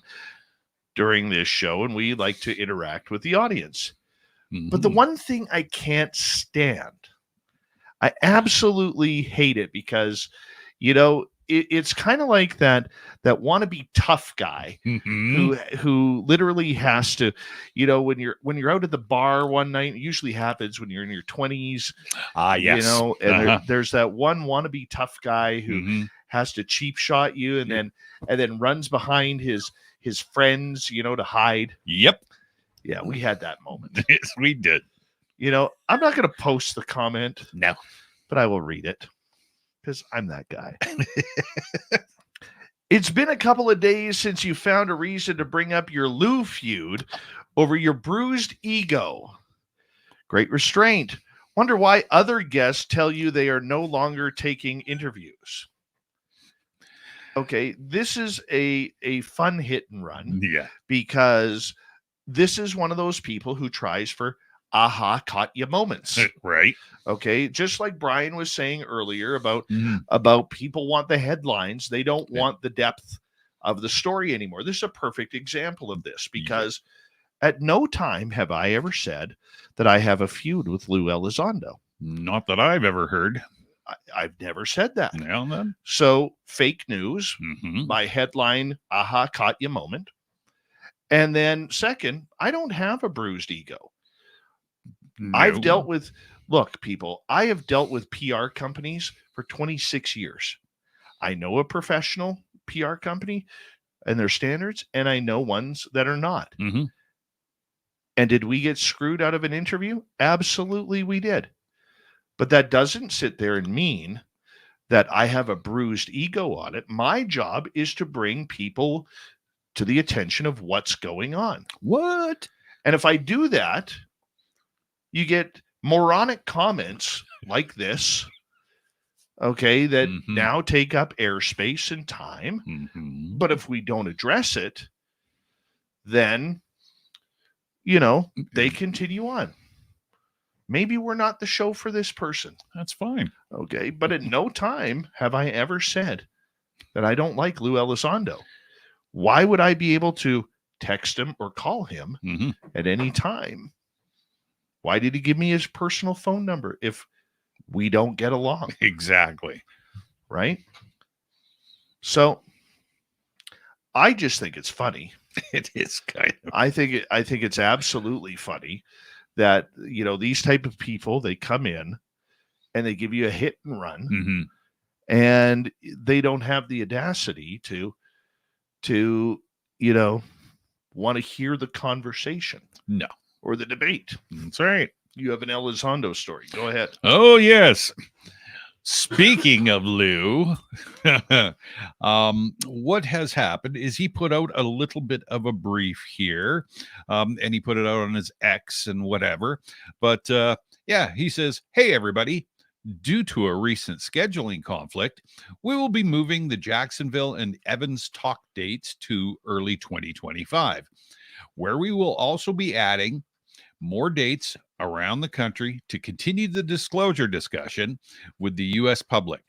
Ticket holders from the Jacksonville and Evans dates will be reached out to with the new dates or the option of a full refund." Don't know.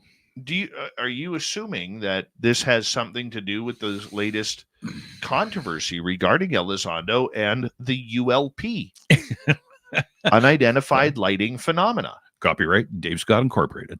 I'm torn. It just seems, it's that weird thing where it just seems to have come after the debacle that happened last week.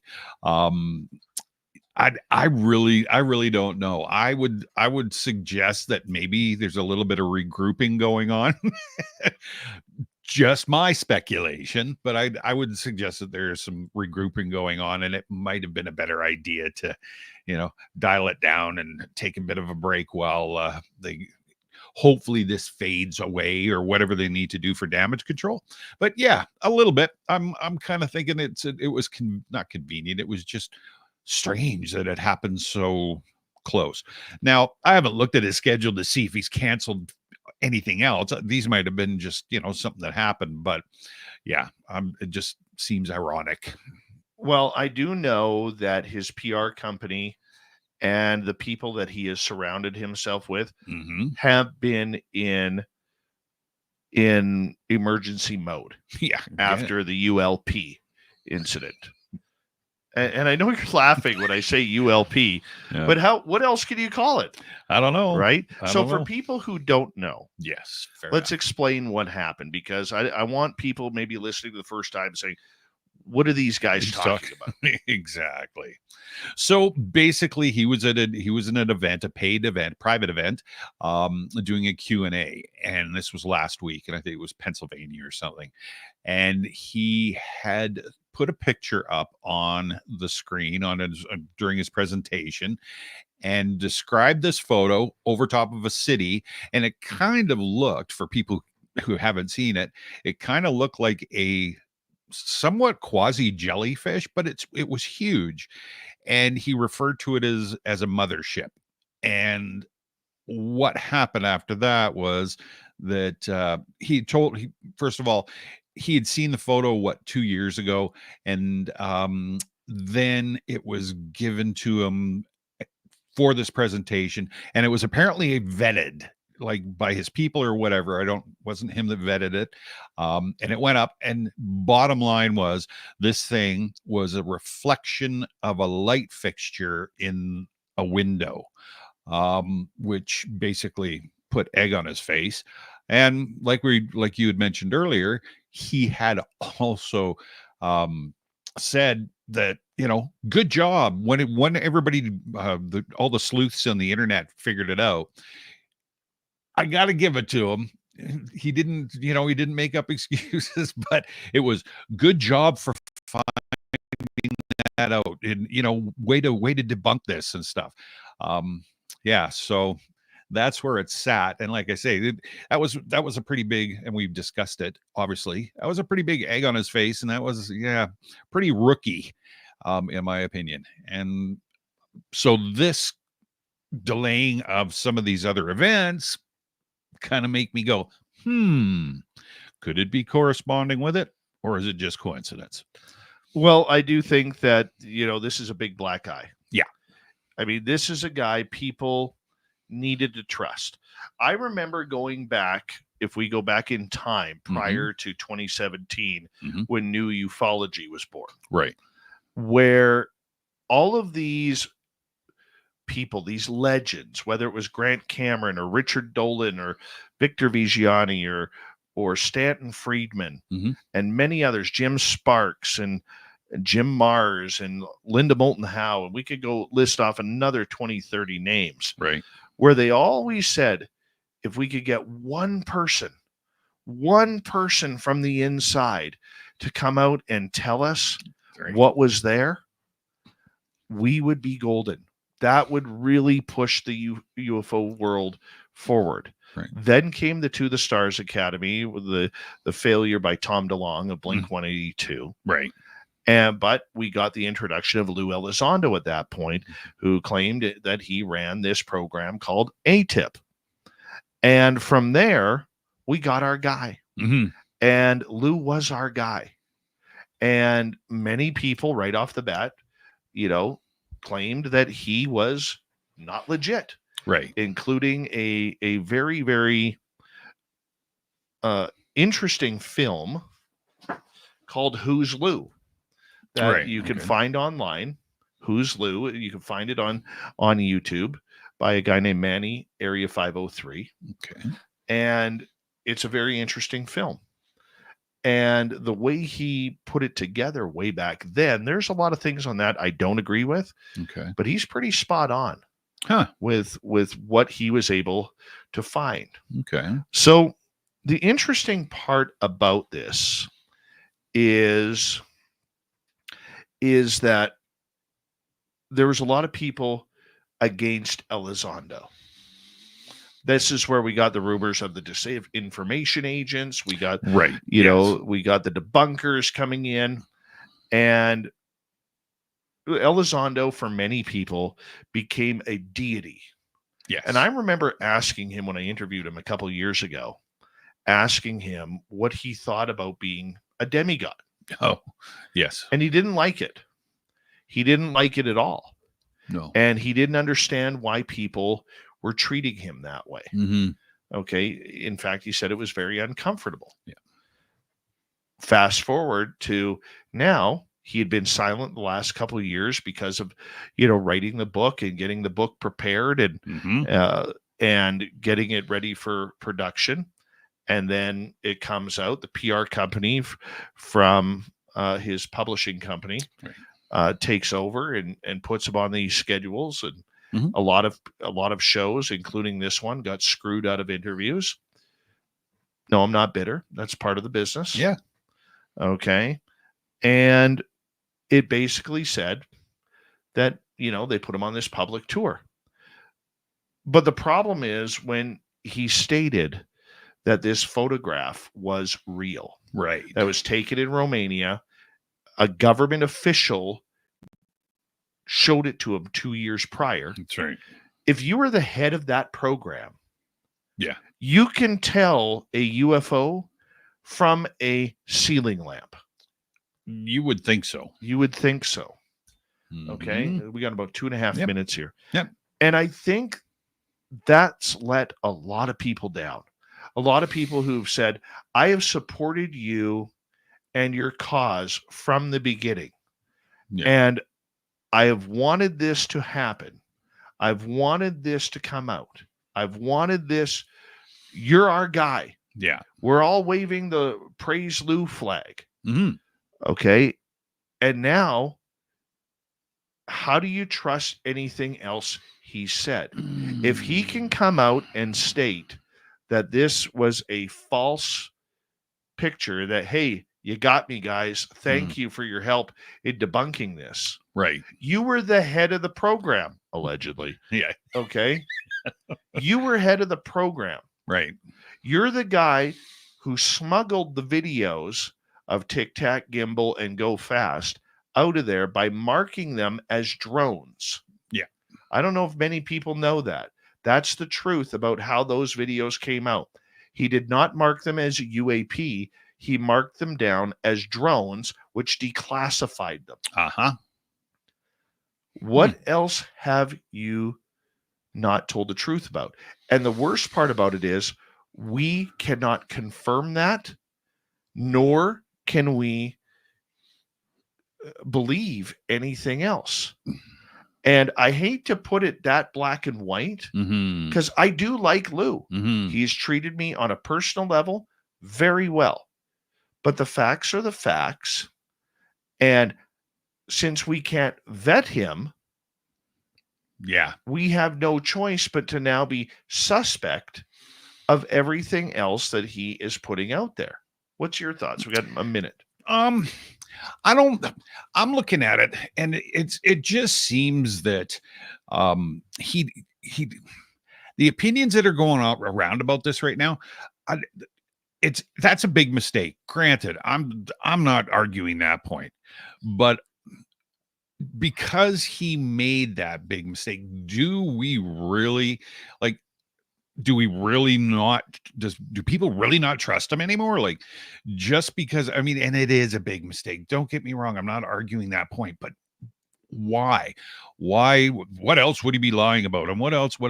I read through your transcripts on the videos, right? So I'm thinking, I'm not sure. I'm thinking that it's a little bit over the top. Well, it's going to be interesting to see how this plays out. And the delay in the scheduling in 2025 more than just coincidental. Dr. Sean Kirkpatrick's story when we come back. This is Spaced Out Radio and your host, Dave Scott.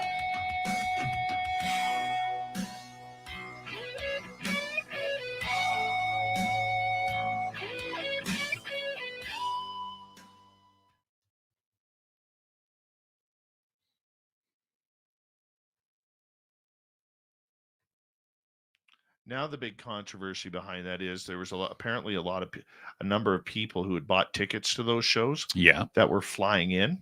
Oh no, And I didn't see the that. majority of people don't get flight cancellation, right? Insurance. Right. I'm not paying that $50 extra or whatever it Yeah, is. no, it'll be fine. You know, Mhm. I'm one of those people. Griffin, how you doing? I'm one of those people. Me too. Right? Me too. So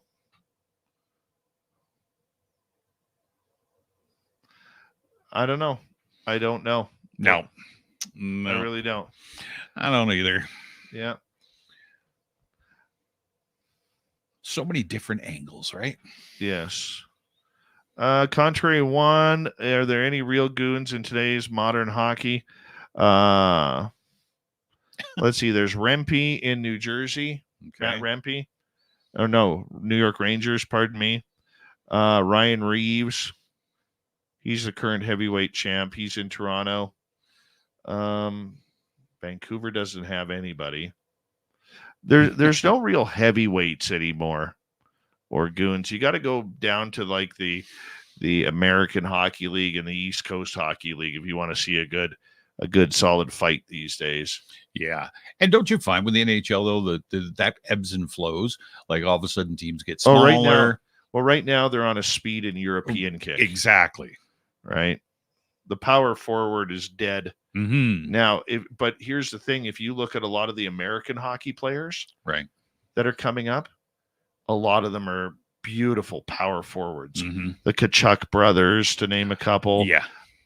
You know, Canada's not really producing power forwards anymore. No. But Joe, by all intents and purposes, I'm trying to find out that answer. I don't have that answer yet. I'm waiting to hear from my source on that. And as soon as I get that, I will pass it on. Sweet Robbie G, how you doing? Hey. Hockey is not a sport. Oh, that son of a... Soccer is for girls, Lee. Hockey, the fastest sport in the world. Mm-hmm. Absolutely. Mm-hmm.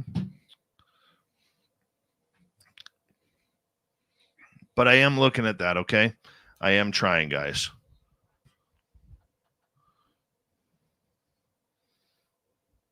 How'd you guys like that hit and run in the chat room, by the way? I mean, I am curious about that. You guys like that hit and run? I love people like that. Takes all kinds, my friend. Mm-hmm. It takes all kinds. Mm-hmm. Takes a real dick of a shrew to do that. You know what I'm saying? Yeah. Speaking of hockey, didn't number 7 for the Canucks used to do that same thing? Hit and run.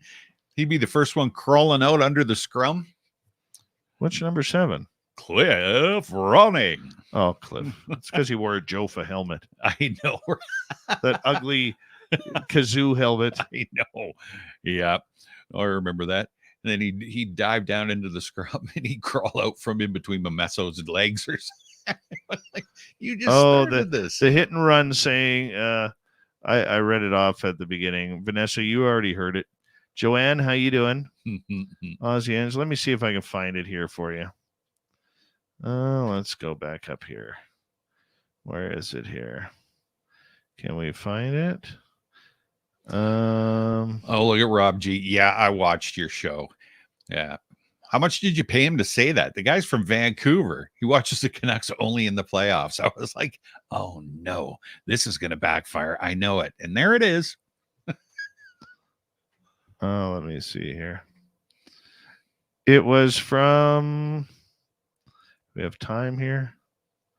So far, so good. Rob. Let's go back up here. It was during the break. Just before, yeah. Was it just before the break? Yeah. All right. Let me go back here. I had it marked and I erased it. Oh, did you? I think it might still be here. Oh, it was from different part of the elephant. It's been a couple of days since you found a reason to bring up your Lou feud over your bruised ego. Great restraint. Wondering why other guests tell you they are no longer taking interviews. I haven't had a lot of guests say they were no longer taking interviews. Yeah. So, yeah. Well. Thank you to Deb, CS, Deadman, T-Bone, Richard, and Joe for the super chats tonight. Yeah, I love it when they hit and run and then they disappear. That's a real hero move there. Hero of the game right there. Here we go.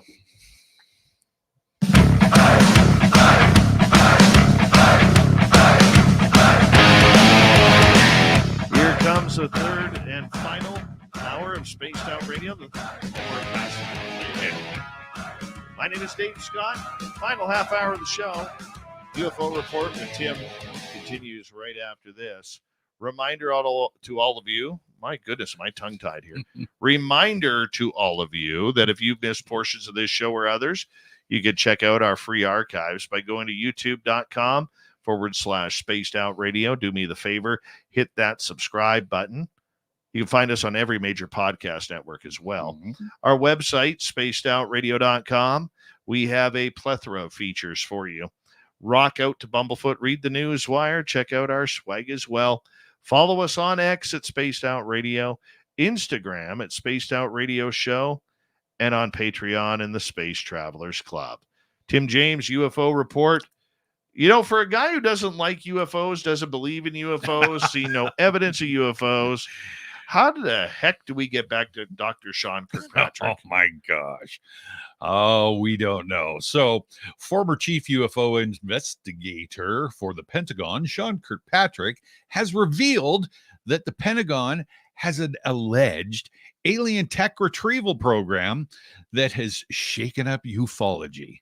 The report coming from such a source as Kirkpatrick, at one point, the deputy director of U.S. Strategic Command, ignited a flurry of questions online considering the report's timing, as there is a hearing on the UAP's schedules for November 13th and other hearings planned by both the House and the Senate in the coming months. What is going on? Because didn't we just hear, or didn't we recently hear?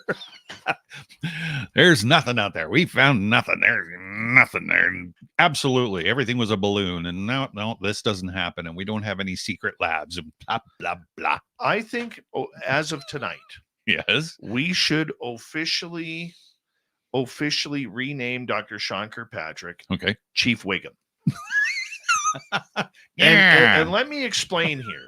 So for people who don't know who Chief Wiggum is, that is the police officer on The Simpsons. When there was a disaster going on, he would stand in front of the public who's looking at this disaster, this dumpster fire or whatever we want to call it, and he'd be like, nothing to see here, folks.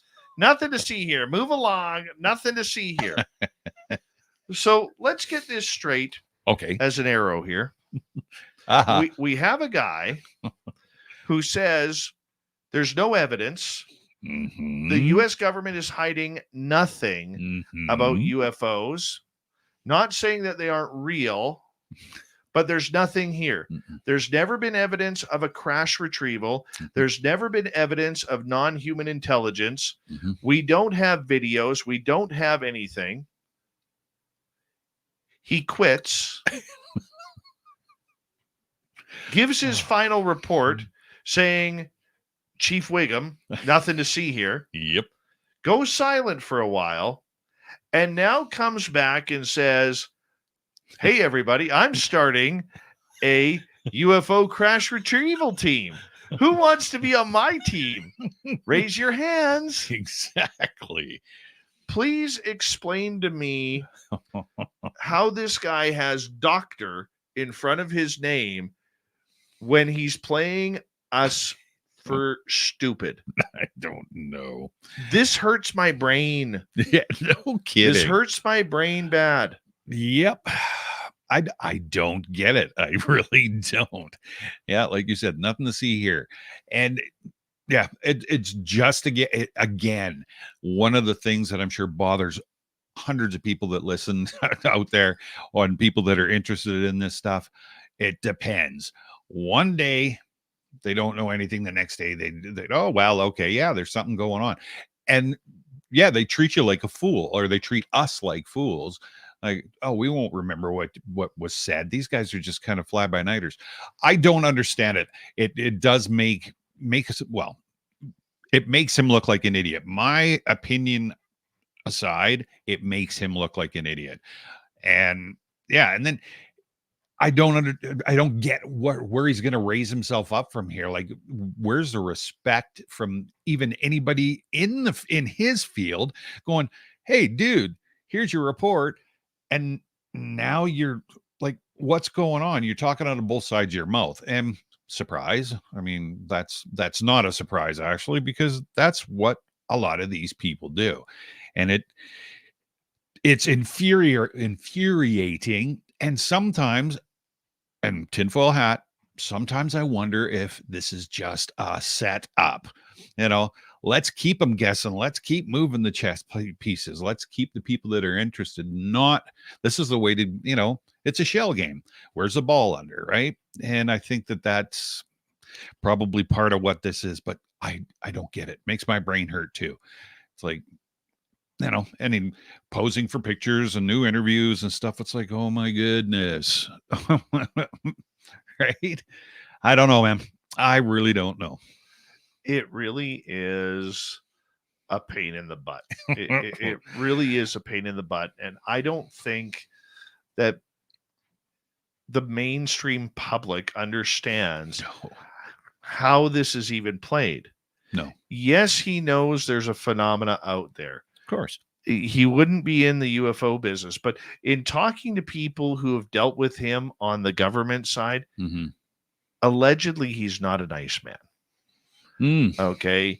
And allegedly that arrogance. I mean, if you didn't read the feud between him and Brandon Fugel, the owner of Skinwalker Ranch, who was doing a presentation in Washington, D.C., and Kirkpatrick denied ever meeting Fugel, then said that he has never taken in a speech about Skinwalker Ranch, a presentation, and trying to make Fugel look bad. Right. And then Fugel posts the picture on X of Kirkpatrick being in the room looking like, hey, did you just take a picture of me? Like, come on, my friend. I know. The dumb is real. Yeah. Okay. It really, I hate to say that, but the dumb is real. Yeah. And it just goes to show how much of a game these people, these intelligence people, whether it's Elizondo, whether it's Kirkpatrick, and many others, they are playing a game with people's lives. They are playing a game with the public. Sure. Not just the United States public. Oh, no. But the world public. Yeah. Okay. No question. And I think it's absolutely hilarious that he even has the audacity to come out and say, hey, I'm starting a UFO crash retrieval team. I know it does not make sense at all. I mean, I'm flabbergasted to an extent. I'm surprised that I'm not surprised. It blows my mind. Like you say, he can stand up there and I'm just going to say it. The guy, I wouldn't believe him if his tongue came notarized, right? Like he's such a truth bender. Right? It's like, dude, what are you saying? What are you saying? Like, I mean, and I've even seen recently some of the interviews and stuff that he's done, or just, little clips. And now he's pounded on the desk saying that the Congress has to push harder. And it's like, well, when you were there, they were trying to push harder and you kept dodging the pushing. So now you're out of the way. You want to start banging on the table. Like, I don't even know where he stands on this. I honestly don't. I think we have a new soap opera. Right? As the ULP turns. Oh my God. My goal now is to get everybody saying ULP. Perfect. Unidentified lighting phenomena. Yep. Right? Yeah. Hey, what's in the picture? ULP. But it just goes to show that there is posturing. There are games being played. There are intelligence games being played. No question. Okay. I mean, look, last segment, we kind of ripped into Elizondo a little bit, but the truth of the matter is they still haven't figured out if he was planted on that. He should have known better. Yeah. He has to take fault of that if he ran the program like he said he did. Mm-hmm. And what I want to believe, mm-hmm. we have to be able to state that there is something about this that is going wrong.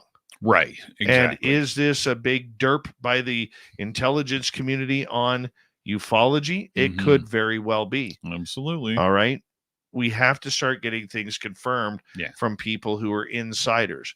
Now, for Kirkpatrick to do what he did, it just goes to show if I'm a member of the public who is able to add 2 + 2 together to get 4, I'm looking at this saying there's something wrong here. Mm-hmm. And maybe this is something I need to be paying attention to a little bit more vigorously. Sure. Yeah. Because obviously he knows. He knows this is real. He knows the phenomena is real. He knows that he's lied to the U.S. public. Mm-hmm. Okay. We don't know if he's lied on record. Yes, he took part in one of the hearings, but those questions were more bland than hospital food. True. So we have to be able to see right through this. And we have to be able to call shenanigans when shenanigans needs to be called. Yeah. No question. No question. I mean, he's got more excuses and you know, I've read so much stuff that he's been involved with, and it's just like, oh, and it's I'm not sugarcoating it, but yeah, he just glosses over stuff, and he gives these generic answers like, oh, the radar was, you know, that was 5 years ago, and then that, you know, whatever. It's we could go on and beat on him, but yeah, he drives me nuts. That's probably the best way to I think that's a good way to put it. I think that's a good way to put it, to be absolutely blunt. Yep. All right. For sure. What else do you got for us? Well, I've got This Week in UFO History. So this happened in 1957. In November. So it was 1:10 p.m. and James Stokes, who was an electronics technician at Holman Air Force Base, New Mexico, was driving on US 54 about 8 miles south of Oro Grande, New Mexico. The car radio fades and the car slows as if the battery is failing. So Stokes notices 6 to 12 cars ahead of him have also stopped, and the drivers are looking out at the sky, but behind him towards the northeast, including a Mr. Duncan and an Alan Baker. Stokes stops and gets out, sees a pearl white oval or egg-shaped object about 500 feet wide with a slight purplish tinge heading south at an estimated speed of between 15 and 2,000 miles an hour. Whew. It is below the elevation angle of the Sacramento Mountain ridgeline, descending from about 5,000 feet above the ground level in a shallow dive to about 1,500 to 2,500 feet altitude as it swerves to pass to the south of Stokes and the other stopped cars. At its closest, it was about 2 to 5 miles away. It then circles around, headed west, and disappears. The same or another object appears in the northeast, as if the object has completely circled, and performs the same rounded course by passing farther to the south of the parked cars and disappears in the west. Duncan takes a 35 millimeter picture of the object. Stokes notices a wave of heat from the object as object at closest approach. Later that evening, he is sunburned, but it clears up the next day. The Air Force investigates and calls it a hoax based on the Levelland sightings. Now, the Levelland sightings, that was a UFO case that occurred like 1 or 2 days before this sighting occurred on the highways around the small town of Levelland, Texas, which in 1957 had a population of about 10,000 people. And located in west of Lubbock, sorry, on the flat prairies of the Texas South Plains. This case is considered by ufologists to be one of the most impressive in UFO history, mainly because of the large number of witnesses involved over a relatively short period of time. However, both the Air Force and UFO skeptics have described the incident as being caused by either a ball of light or a severe electrical storm. So, yeah, this gentleman saw this. They blew it off as a hoax and said, yeah, you guys are just all, wrapped up in what happened in Texas a couple of days ago. But the thing about the one in Texas, as I read into that a little bit further, the sheriffs and the deputies and everything in the town also were witnesses to the event. So besides immigrant workers that had come up, it was just like, holy cow. But yeah, everything was blown off. So that was, like I say, 1957, in November of 1957, and this week in UFO history. That's lovely. Yeah. That is absolutely lovely. Yeah. We also, I believe, have another one coming up here. Yeah. The Walton. Travis Walton. Yeah. Yeah, that's tomorrow. Yeah. Or, yeah, sometime this week. I can't remember. Either way, I mean, these are still incredible stories that I think Travis Walton, if anyone is the real of the real, yeah, I think it's Travis. Yeah. I really do. And I think it's something that to this day, I don't know if we'll ever get that again. Yeah. That is a very intriguing story. I really enjoy it, and I have fun questioning it. Actually, it sounds weird, but it's like, okay, what happened here? But we'll get into that. We won't ruin this. We'll get into it on Wednesday. So, hey, did you see that thing from Dr. Brandenburg? His little quote? No. It was awesome. I loved it because I thought it'd fall right up your alley. So he wrote this little note. It says, "Dear Truth Pollux." So it's tagged from an X thing. It says, "Dear Truth Pollux, my own theory is this, that the term UAP was invented over a bottle of rum in the Pentagon in order to convert all ufologists into uapologists. I say the government can change the name from UFOs once they identify them truthfully as ET craft." Good for him. I know, right? Good for him. I stumbled across it. The question is, who made ULP? Dave Scott. You got that right. Right there, man. Right there. Oh, too funny. Oh, my goodness. It just gets ridiculous sometimes. Yeah. It really does. Yeah, no kidding. But I hate to say this, but lately, again, as the UFO story has kind of died down a little bit here recently. Yeah. There is another big debate going on about whether or not the term, should we be calling them UFOs or UAP? Oh. This is a debate that all of a sudden has grown some heat lately. Now, everybody who listens to this show, I'm a broken record here when I say that in the people that I have talked to on the inside and listening as a journalist, because I got credentials tonight. I got credited today. Yes, you for did. Actually being one. Yes. Okay. Is that they hide UFO in UAP 100%, but they consider UAP as man-made objects, not UFOs. That's why when you hear a lot of these people, and even Elizondo has been saying it lately, we've been chasing that we're talking about UFOs and UAP. Yeah. Okay. Yeah. Well, those are two different subjects. UFO is very different from UAP. Of course. Yes, you can assimilate UFO into unidentified anomalous phenomena. Yeah. Okay, you can. Let's just be one. Yep. Okay, but you cannot separate them. If you're separating them in a sentence, that means they are two different definitions. Yeah. Yeah. All right. And this is my point. And I see a lot of that on X recently, especially where people are going to, or they are looking for a difference between what do you prefer, UFO or UAP. And it's funny, the 2017ers, which is, I'm going to give Nicole Sackage, great researcher, credit for teaching me the 2017ers. Okay. But what she stated was that the 2017ers are all UAPers, because they hopped on the bandwagon of the TTSA right off the bat, and they UAP'd the hell out of it. Right.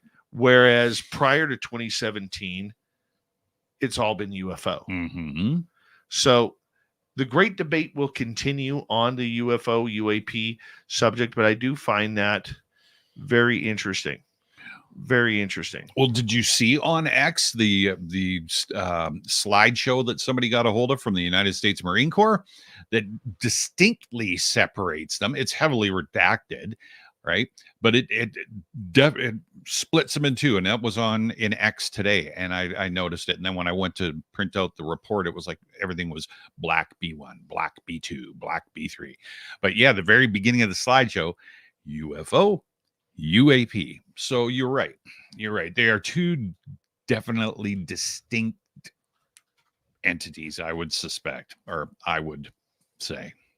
Well, the debate is going to be continuing from there. We're going to stick with UFO. You bet. Because everybody knows what a UFO is. That's right. And to me, Chinese drones are not UFOs. No. Ukrainian drones are not badass UFOs. No. All right. No, none at all. And just for the record, in about 10 minutes, you'll be able to pick up your ULO t-shirt or ULP t-shirts on our website, spacedoutradio.com. It's going up here soon. As we say hello to Mr. Ron Bubblefoot Ball, rocking in the background with Little Brother is watching. Bubblefoot is the official music of Spaced Out Radio, rocking us in and out of every single show. Get your horns up for the guitar god himself. Special thanks to everybody listening in at work, at home, in your cars, wherever you may be. Thank you to everyone in our chat rooms tonight. YouTube, Twitch, LGAP, Facebook, Spreaker, LinkedIn, the Space Travelers Club, and on X at #SpacedOutRadio. I know you're out there somewhere. Remember, this show is copyright by Spaced Out Radio and SOR Media Ventures Limited. Thank you so much for choosing to share your evening with us. Because together, my friend, we're watching. We own the night. Mr. Bubblefoot. We need you to take us home. I know you're out there somewhere watching me. Yes, the Blue Train has docked for the night. And soon, my friends, we shall ride again. Seats are always available. Your tickets never expire. And if you want to bring a friend, we got room for them too. Good night.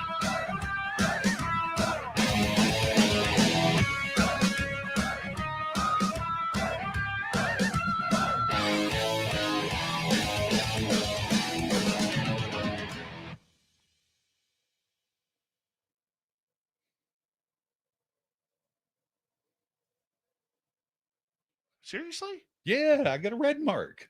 You got pinched. I got pinched. And I got touched on the arm at the same time. Okay. This is getting weird. That is freaky. That is totally weird. Show the camera. I can't. Show the camera. Down. Right here. Up a little bit. Right there. Yeah. It's like somebody, and I had my shirt over it. But it was like somebody went by and went like this. Just a small one. That's and weird. at that exact same time, I got touched on the forearm. Oh. So we've had whistles and touches. Oops. What the hell are you doing to my... Yeah, we've had whistles and touches now. That's weird. I don't want any filters. I just want a bloody t-shirt.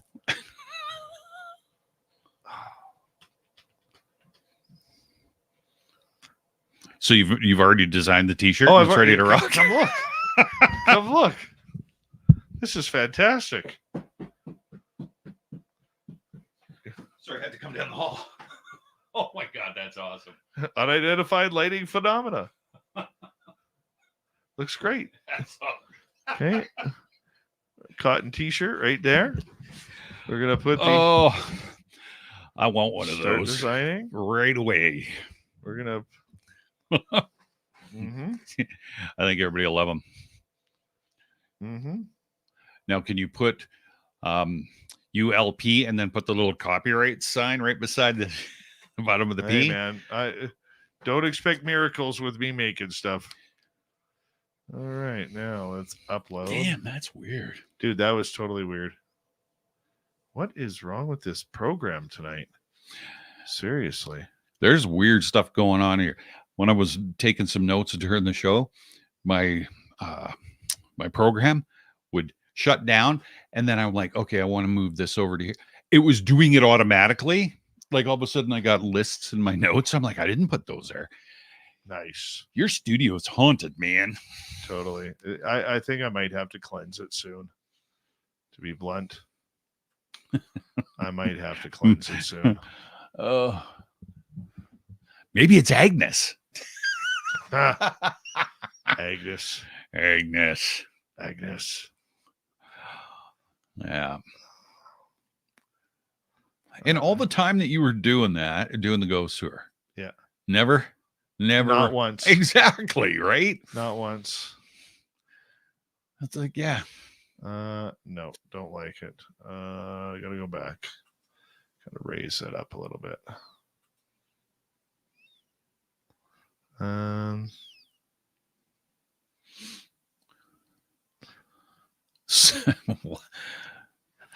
It should have been up higher on the chest. Gosh darn it. Everybody's gonna love this. Move this up a little bit. There we go. More on the chest right there. Save product. There we go. ULP tribute shirt. There we go. Publish. Nice. That'll be going up on the Spaced Out Radio website in the swag section momentarily. Truth. It's publishing now. Nice. There we go. That's how we roll around here. Right?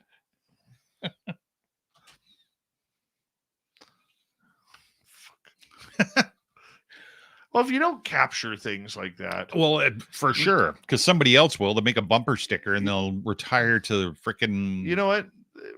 When we did our shutdown in July, yeah, that's one of the things Rob and I talked about is capturing more of those types of situations where we're on top of things. That's a good call. I was just like, and Rob brought up a lot of good points with that. And I'm just kind of looking at it like, yeah, man, like let's get a ULP t-shirt up there. T-Bone wants to be the first guy to get one. I'm waiting. Oh, yeah. That's our man, T-Bone. Love T-Bone. No kidding. All right. It's like I'm gonna put that straight on social media. Get your UAP t-shirt. No kidding. Oh yeah, speaking of or that. your ULP t-shirt right now. Where the hell did I put that? Ah, there it is. All right. Look at sweet Robbie G there. What's he saying? Oh, he's let's see. Moody Mongol, how you doing? Yukon Cornelius. You guys remind me of Sonny and Cher. I got you, babe. I'm way too white-haired for that. I got him. Although Sonny did have a good mustache. He did. Fell off when he hit that tree, though. Oops. Yeah. Too soon. Sorry. Didn't Liam Neeson's wife Natasha Richardson do the same thing? I'm not I sure. think she had death by skiing too. Oh, really? Well, I know she had death by skiing. I think she. Oh, I yeah. think she hit a tree as well. That's right. That's right. I forgot about that. Poncho Zorch, how you doing? Yeah. I remember being a kid watching Baywatcher, how you doing?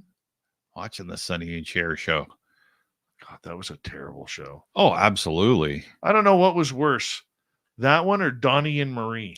Oh my good God. God. I'm a little bit country. How do you know you hate your family when they'd sit you down and having to watch Donnie and Marie? No kidding. Oh my God. No kidding. Yeah, Donnie Marie and I'd run downstairs and throw on BJ and the Bear. Oh, I love BJ and the Bear. Yeah. The old Greg Evigan. Oh, yeah. You betcha. Didn't he end up being like Blossom's dad or something like that? He was in some show. I think he was Blossom. My Two Dads or something. My Two Dads, yeah. Yeah, I don't even know. God, would that last like 2 episodes? Yeah. Yeah, I don't think he did too much after that. I mean, he was a fine actor.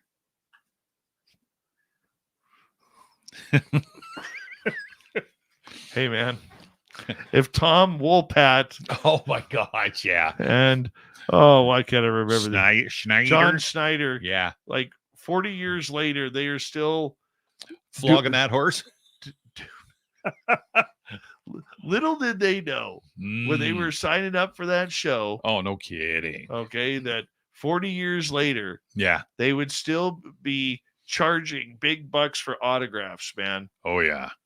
Have you ever been to one of those or seen that? No. Oh, my God.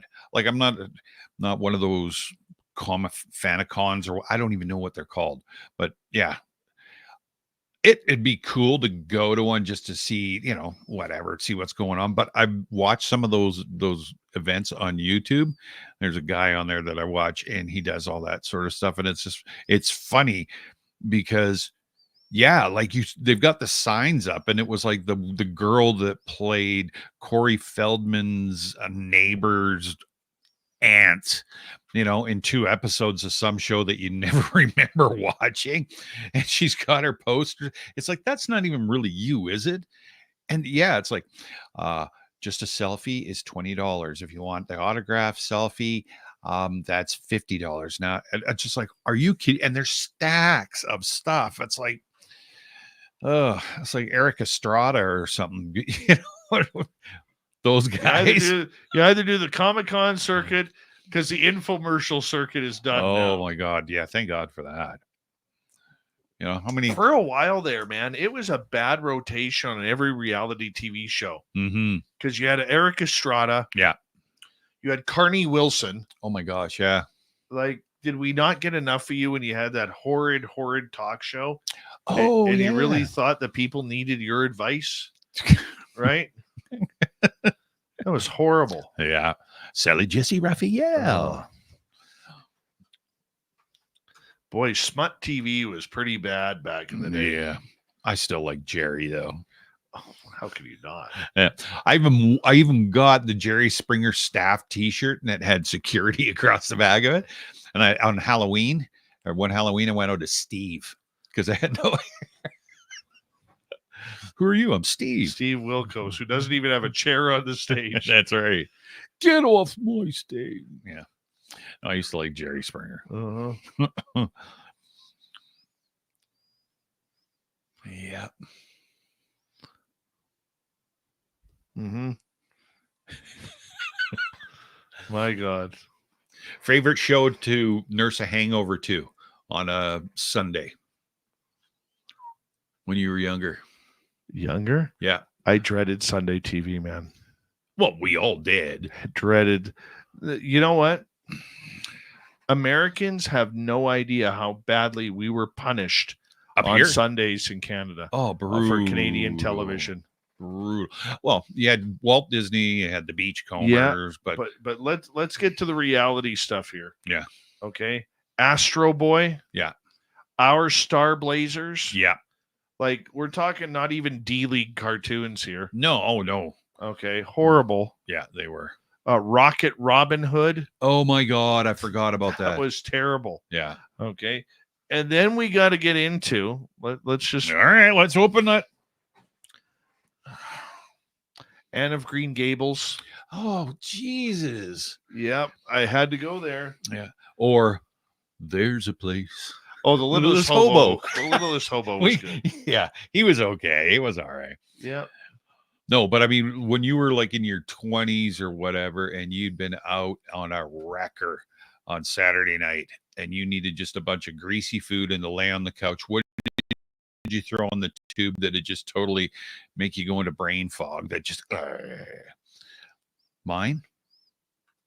They did it on KCTS Channel 9 on every Sunday. They do a marathon. Bob Ross, The Joy of Painting. No, never did that. Really? I used to watch him. I used to watch him usually during the day. Oh, okay. Like if I had a day off. I'm gonna put a happy little tree in here. Oh, love Bob Ross. I did too. But they do the marathons sometimes on Sundays, and if you were really hurting, and just lay on the couch and have that big bottle of Coke or ginger ale and doze in and out. Oh, Bob, what's he painting now? Oh, that was my favorite. It was like, okay, I'm gonna be fine. Either way, our American friends, God bless them, yeah, have zero clue the pains of CBC television. Well, and if you lived further north in BC at least, like in the day when I lived in Whistler. Oh, and Little House on the Prairie. That was okay. Yeah, sure. Come on, it was Michael Landon, man. Don't care. Oh, geez. My grandparents never had television in their life. Oh, wow. My mom's parents, because their religion didn't allow it. Yeah, no, fair enough. But almost every Sunday, they would come over for dinner. They'd eat dinner, and then they would sit and watch Little House on the Prairie. And then exactly 1/2 hour after Little House on the Prairie, they would go home. No. I stayed at my grandparents' house once per night. Really? Once. On my mom's side. Once. Oh my gosh. It was my grandparents were old when I was born. Okay, well, that okay. Well, to me, they were old. Okay. Okay. And it's weird because I saw them as old, Mm-hmm. but like old, like 40 years ago is not old today. No, not even. Okay. And I stayed there once. I used to love, they lived in an apartment, so my grandpa would take me down to the games room to play shuffleboard. Cool. But after that, it was boring. Yeah. Like, because we didn't promote a lot of reading in my household. Oh, okay. So literally you would sit there and, well, let's play games. Let's do something. Do you have any cards? No, we don't have any of that. Right. Oh, wow. Oh yeah, dude. Well, see, my mom's side of the family, her mom and dad, I spent time with both my dad's parents and my mom's parents, our grandparents, and my mom's side, they were they weren't religious, but they didn't do a whole lot of stuff. Wherever they went, it was always involved sitting around, right? And it was like, okay, so we go to their house, and it was, oh my gosh, it was Saturday. If we were going over there because mom was heading out or whatever, and we were staying overnight, it's like, you're going to your Nana and Grandpa's. And be like, okay. And it's like, oh man, it's Saturday. So we'd get to their house and we'd have supper and what have you. And then it was Lawrence Welk. I'd be like, oh my God. They always played the Lawrence Welk show after Hockey Night in Canada. That's right. And then Emergency came on, right? But yeah, used to drive me nuts. So yeah, what we were talking about, CBC, when you lived back over here or lived further north, and at the time when I lived in Whistler, that was further north because there was no Blackcomb. It was just Whistler Mountain. We had maybe Czech from the island. Yeah. But CBC for sure. But it wasn't regular CBC. It was CBC North. So you got mixed programming, which whatever. And it was multicultural. So prime time was on Saturday, or not prime time, probably 10 o'clock Saturday night before the late movie, which everybody prayed for, was Inuit on how to fix snowmobiles and stuff. And they spoke in Inuit. And you'd be like, there's got to be something else on.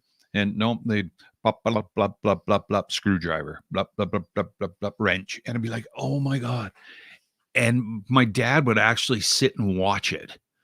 I was like, okay, we got to do something. Can we play like some Trivial Pursuit? Or Trivial Pursuit. Right? Something. Oh, yeah. Whoop-hoo, how you doing? Oh, man.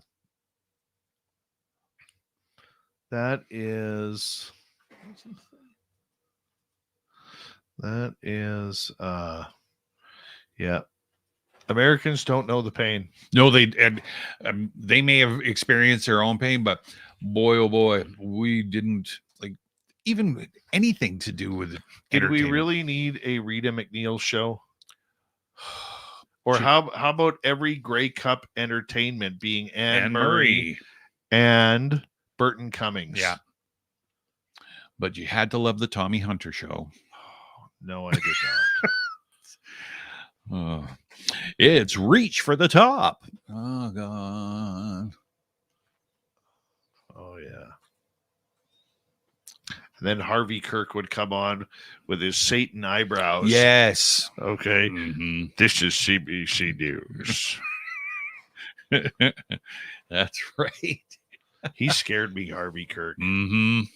My grandma would always watch him and Lloyd Robertson. Lloyd. Yeah. Count Lloyd. Yep. Oh, my goodness. But you know what was the best is when CBC started playing SCTV. Yeah. Thank God. John Candy. It's like, thank you. Yeah. Yeah. Typical Canadian fashion, eh? All those amazing Canadian comedians, they couldn't hit it in the U.S. until they made it massive at Second City in Chicago. Right. And then all of a sudden they're getting picked up back in Canada. Oh, you made it down there? Yeah. Come on back. Oh, yeah. Yep. I mean, all the people that actually just came out of that troupe, too. Like, if you think about it, Eugene Levy, John Candy, Catherine O'Hara, Martin Short. Like, who's the other one? Oh, Joe Flaherty. Yeah. And who, oh my God, what's her name? Rick Moranis. Yep. Dave Thomas. How's it going, eh? Oh, and we're missing her.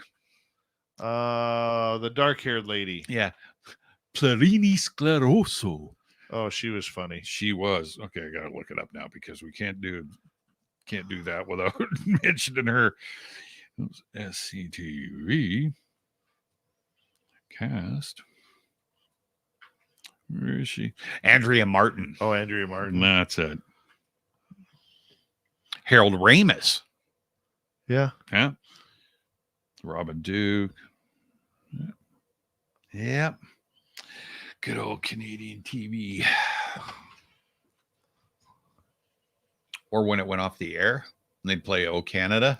Yeah. You'd be like, it was funny. They'd play "Oh Canada," and then I'd turn it to like King TV in the U.S. Yeah. Then you get the U.S. anthem. Yeah. And it was just always blaring. It's like your television was, only so loud, but the national anthem was always like 16 decibels higher. And that little 4-inch speaker was going. Yep. Uh-huh. And they always ended it with a waving American flag with an eagle flying by. It was beautiful, right. actually. Yeah, for sure. It was beautiful.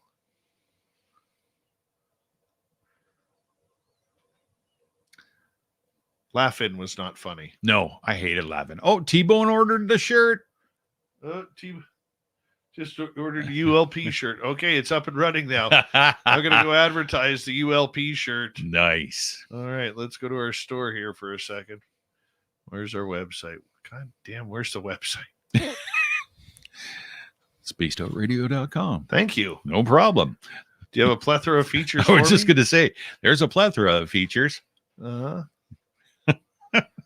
All right, let's find the ULP t-shirt now. See if I can find it. I got to figure out how to change the order of these. Gosh darn it.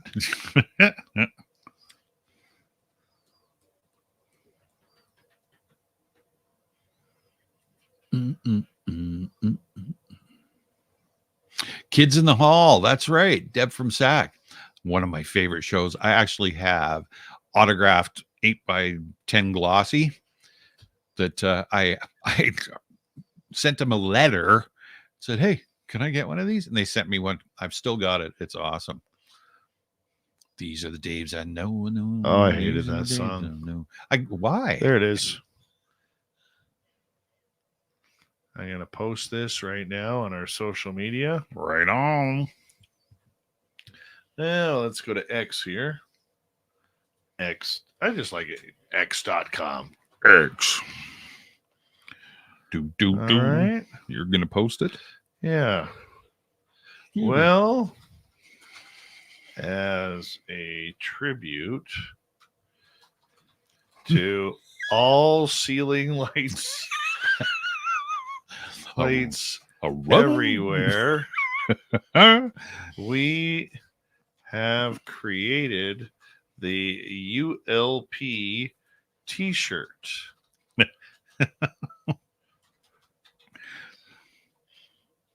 ULP equals unidentified lighting phenomenon. Bum, bum, bum, bum, bum. Phenomenon. Now available at this link. Oh no. Oh, there it is. And let's go. Hashtag UFO. Hashtag UAP. Hashtag UFOX. Hashtag UFO Twitter. Hashtag UAPX. Hashtag UAP Twitter. Lou Elizabeth. I was wondering. Post. Lou might even order one. I should just send him one. There you go.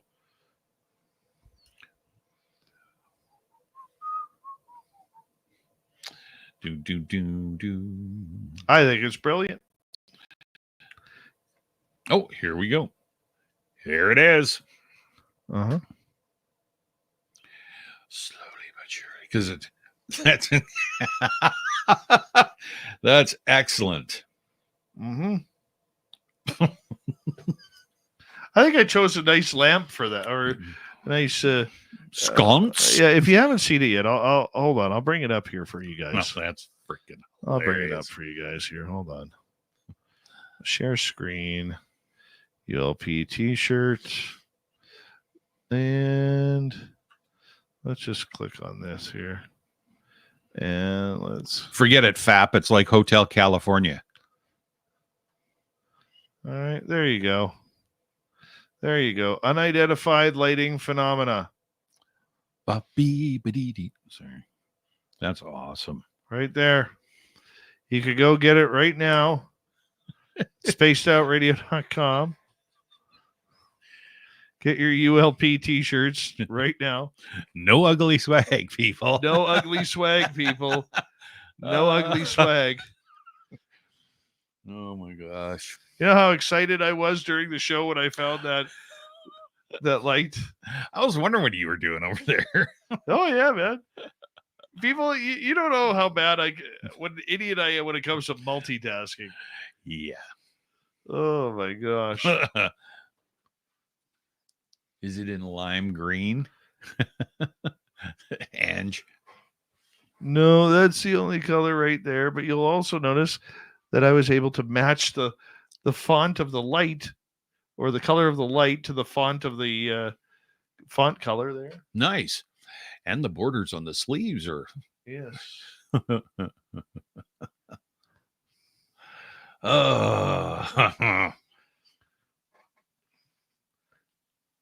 Yes. We will see what kind of reaction we get to this on X. All right. Stop sharing. There you go. Yeah, that's cool. Listen, United States, I got an important message for you. Okay. Whatever happens in this election after today, just remember one thing. In exactly 20-some days, I want to see brawling, scratching, pinching, kicking, everything, because you guys have fucked around with Black Friday since before since COVID. Okay, and it's getting ridiculous. You've been breaking my heart, America, for the last number of years. True. All because you want to do this online shopping crap. Get back to those stores. Get your knuckles tinfoiled. Bring your barbed-wired baseball bats and start kicking some ass the American way. Okay? That's it. It's not that hard. Full contact. I want to see blood. Children trampled. I want to see allegedly mature women ripping toys out of children's hands. I want to see old ladies getting in brawls with young thugs over a 80-inch television. Okay, I want to see this. Yeah. Bring back Black Friday the way it's supposed to be. Yeah. Okay, way too calm the last number of years. Should be black and blue Friday. It doesn't matter if you're a Republican, you're a Democrat, or whatever it is. Nope. Okay, it doesn't matter. Bring back.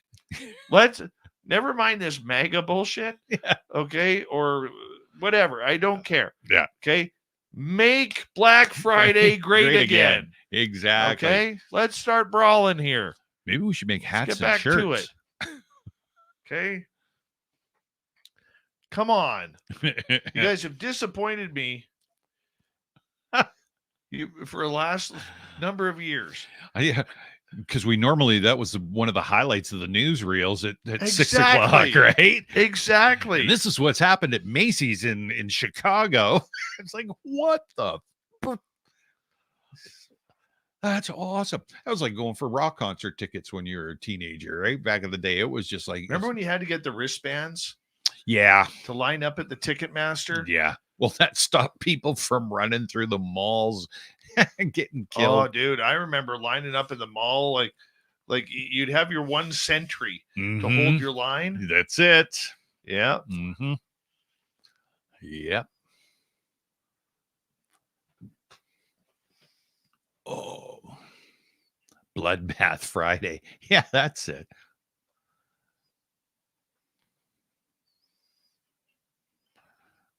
Yeah, you don't know how bad the TV is still up here. We need to see that stuff. Very disappointed. Mm-hmm. I want my Facebook feed to be filled. Okay? True. Filled. Uh-huh.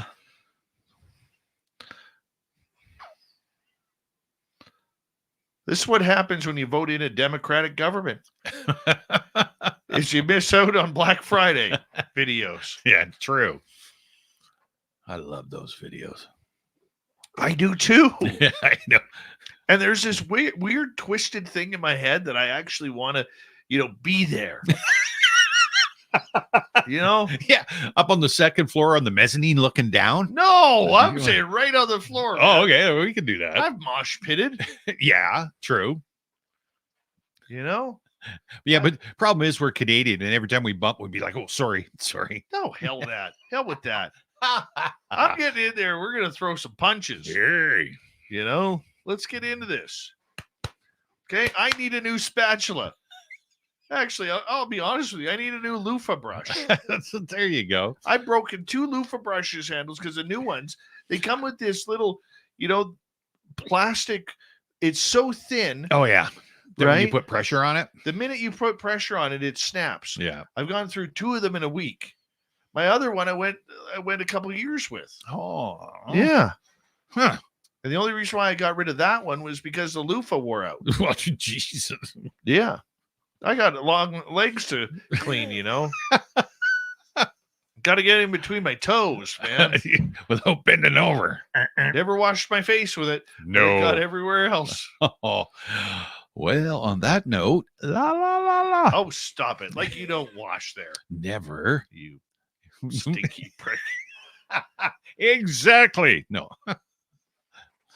Yeah. going off the rails. Try finding a good loofah in this town, man. Mm. Can't do it. Can't do it. Yeah, because we don't have Bed Bath and Beyond. No. We got the kitchen store. And then I was in Kamloops Mhm. when the first loofah was wearing out. Mhm. Think I remember to get one? Nope. No. I had everything on my list. Yeah. But I forgot that. Costco. I was like, you blah. son of a. How do Yep. you do that? You got her.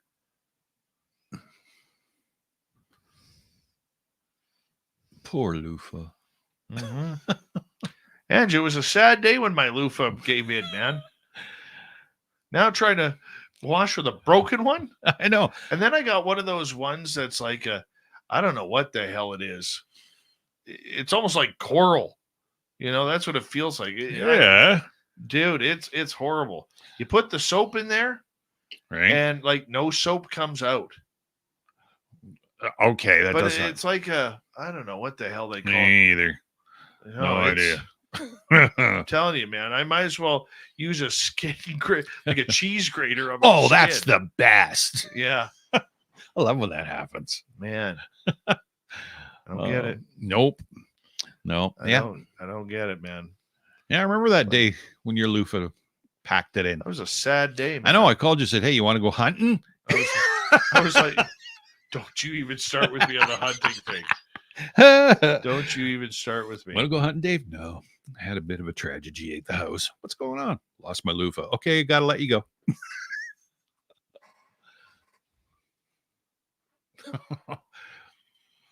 Oh, You are terrible. yeah. Come for the entertainment, stay for the abuse. Oh, well, it's a wrong date. I don't care. Whatever. Whatever. They can live with it. I put 10:04 instead of 11:04. Yeah. It's the kind of shit that absolutely whacks my brain. Mm.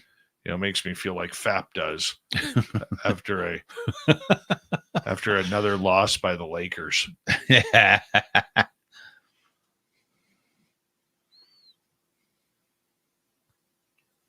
Try SOS pads. Jesus.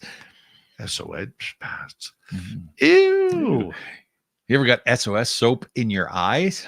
No. Yeah, that's I did once do true story. Hmm. This happened to me on more than one occasion, probably 3 or 4 occasions. okay. I did actually wipe my eyes after eating chicken wings with extremely hot sauce. Oh, Yeah, and and I washed my hands afterwards. yeah. Oh, yeah. But that shit's still in there, Mm-hmm. and it burns. Yep. I did that with jalapeno. No, that's Dicing up jalapenos, and I finished doing. I was reaching and whatever. I did the same thing. I just kind of went like this, Yeah. Oh no! Yeah, yeah. stupid. And one time I did it, I was driving. Oh, So I'm literally like driving down the road like this, and I'm like, oh god, I got like tears coming down here. My eye is itching, burning. oh, I got chicken sauce in my eyes. Yeah. Oh, too Yeah, funny. that was not pleasant. No. I don't recommend hot sauce finger in the eye. Okay, before we get going, cute moment of the day. Yes, sir. So my daughter FaceTimes me Mm-hmm. with the handsome grandson. 'Cause, Yeah, like, he's yeah. handsome. Yeah. You little bastard. You're handsome. Right? Uh-huh. So I told him. Yep. So what does he do? He runs over to his brand new slide. Okay. And he's like, he's yelling at me, but he's still not making sense. Sure, But of course. I know he's trying to get my attention. Yeah. He's got this giant, toddler smile on his face. Yeah. And if you see my grandson smile, you'd swear he already has like 68 teeth in his mouth, right? The kid's got more teeth than a Tyrannosaurus Rex. Anyways, so he climbs up and he goes down the slide. Uh-huh. I'm like, can you do it again? Okay. And then he runs over there and he takes me with the phone with him. Oh, nice. So I'm staring up at the ceiling and all I can see is like the slide's maybe like 1.5 feet long. Sure. right? And all I can see is this little bloop. This little movement is bloop. Well, oh, we did it, you know? Excellent. Yeah, good grandpa moment there. No doubt. Good grandpa moment. Right on. Yeah. Oh, guess what else? What else? Don't tell anybody. Okay, just between you and me. I got my dude, my son, Mm-hmm. got one of his Christmas presents ordered today. No way. Check this out. Okay. Megatron Converse high tops. No way. Oh, he's gonna crap himself. Yeah. Megatron high top. Yeah. They're $90. Don't care. No. At this point, I don't care. I hate to be the buzzkill. Hopefully his feet don't grow. I got him half a size bigger. Attaboy. Yeah, dude. My son's going into a 4. Yeah. So I got him like 4.5 so he can wear them right away. Exactly. Right? Yeah. Yeah. That was a good move. No doubt. You're gonna be jacked. J Truth Seeker. No, we're 100 miles from Lillooet. Actually, 108 miles from Lillooet, not Hope. No, because that'd put us up in skiist. Why would I want my son to be a Dodger? What? Oh, because I'm a Yankees fan, right? Oh, okay. Yeah. That's yesterday. Yeah, that's such yesterday's news.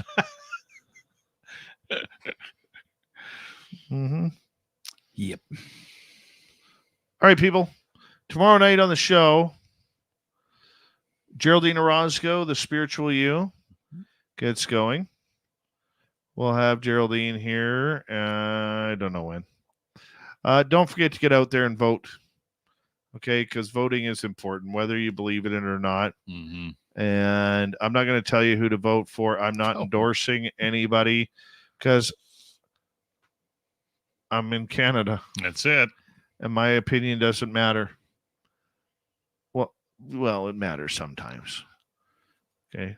Don't vote for Trudeau if you're in Canada. Yeah. Yeah, we don't want that guy. No. Keep your leader away. Mm-hmm. Get your ULP t-shirts at spacedoutradio.com. I will provide you the link in the chat room right now. Here's the link. There you go. Sure you'll like that. I got to go get mine. See you tomorrow night, everybody. Thank you tonight to Deborah Rooney with a hat trick. T-Bone ×2. Deadman, CS, Joe, the Cosmic One, and Richard. See you tomorrow night.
Stay healthy, my friend. You too. If you need bail money, give me a call. Always, Dad. Take care. You too.